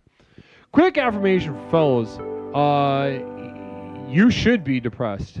If you're not depressed, then you are essentially a weak little bitch. And again, I will get further into that in my Masculinity for Men class that I teach at the Y this January on Tuesdays at 8 p.m. Masculinity for Men at the Y. Third week, we get into depression through the masculine lens. Namaste. So let's go ahead and thank let's roll the credits. Orc Star. Orc, good to see you. How you doing, Orc? Namaste to you guys. Namaste to my mods. Namaste to my producers.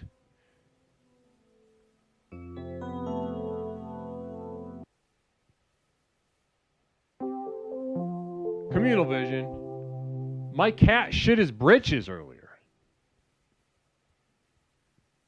Your cat wears pants?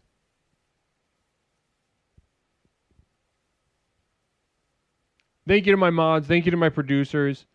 Thank you to my community of devoted light. Namaste to you guys. You're the backbone here. We got another podcast coming up for you. If you haven't got the most recent postcard, you'll be getting that soon. International people, you'll be getting the postcards soon. It's slow. I had to change how I send them to you.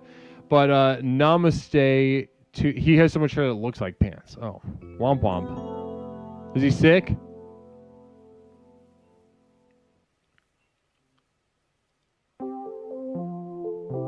Phil Z74, more like producers. Phil Z74 sniping these fools from the brush. Namaste, American Sniper, Bradley Cooper, scratch that. I mean Phil Z74. Namaste to you. Thank you so much. Oh, just too lazy? LOL. All right, so guys, again, like I said, we'll be doing... I want to do Saturday. We'll see. Just join the Discord. I'll let you guys know on the Discord, on the... Who's up? Who's up?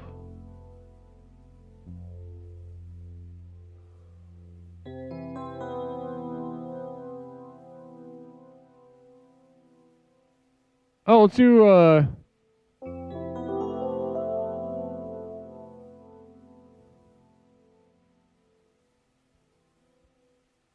We did ABBA box recently. Who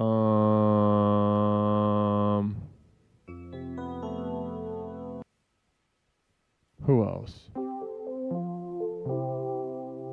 A2C Killer. I've never watched an A2C Killer stream.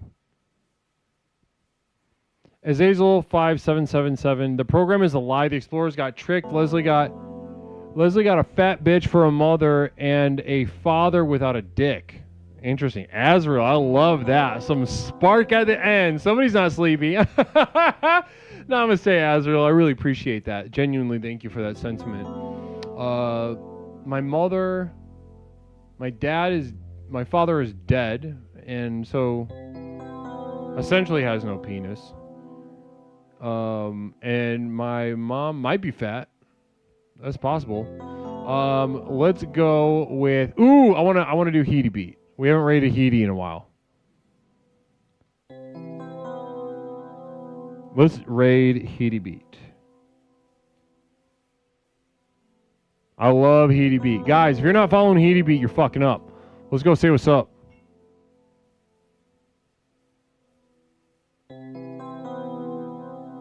Guys, we'll be back. Just get on the Discord, follow the Twitter and the Instagram or whatever. I'll let you know. I'm shooting for Saturday, but you know how I am. So,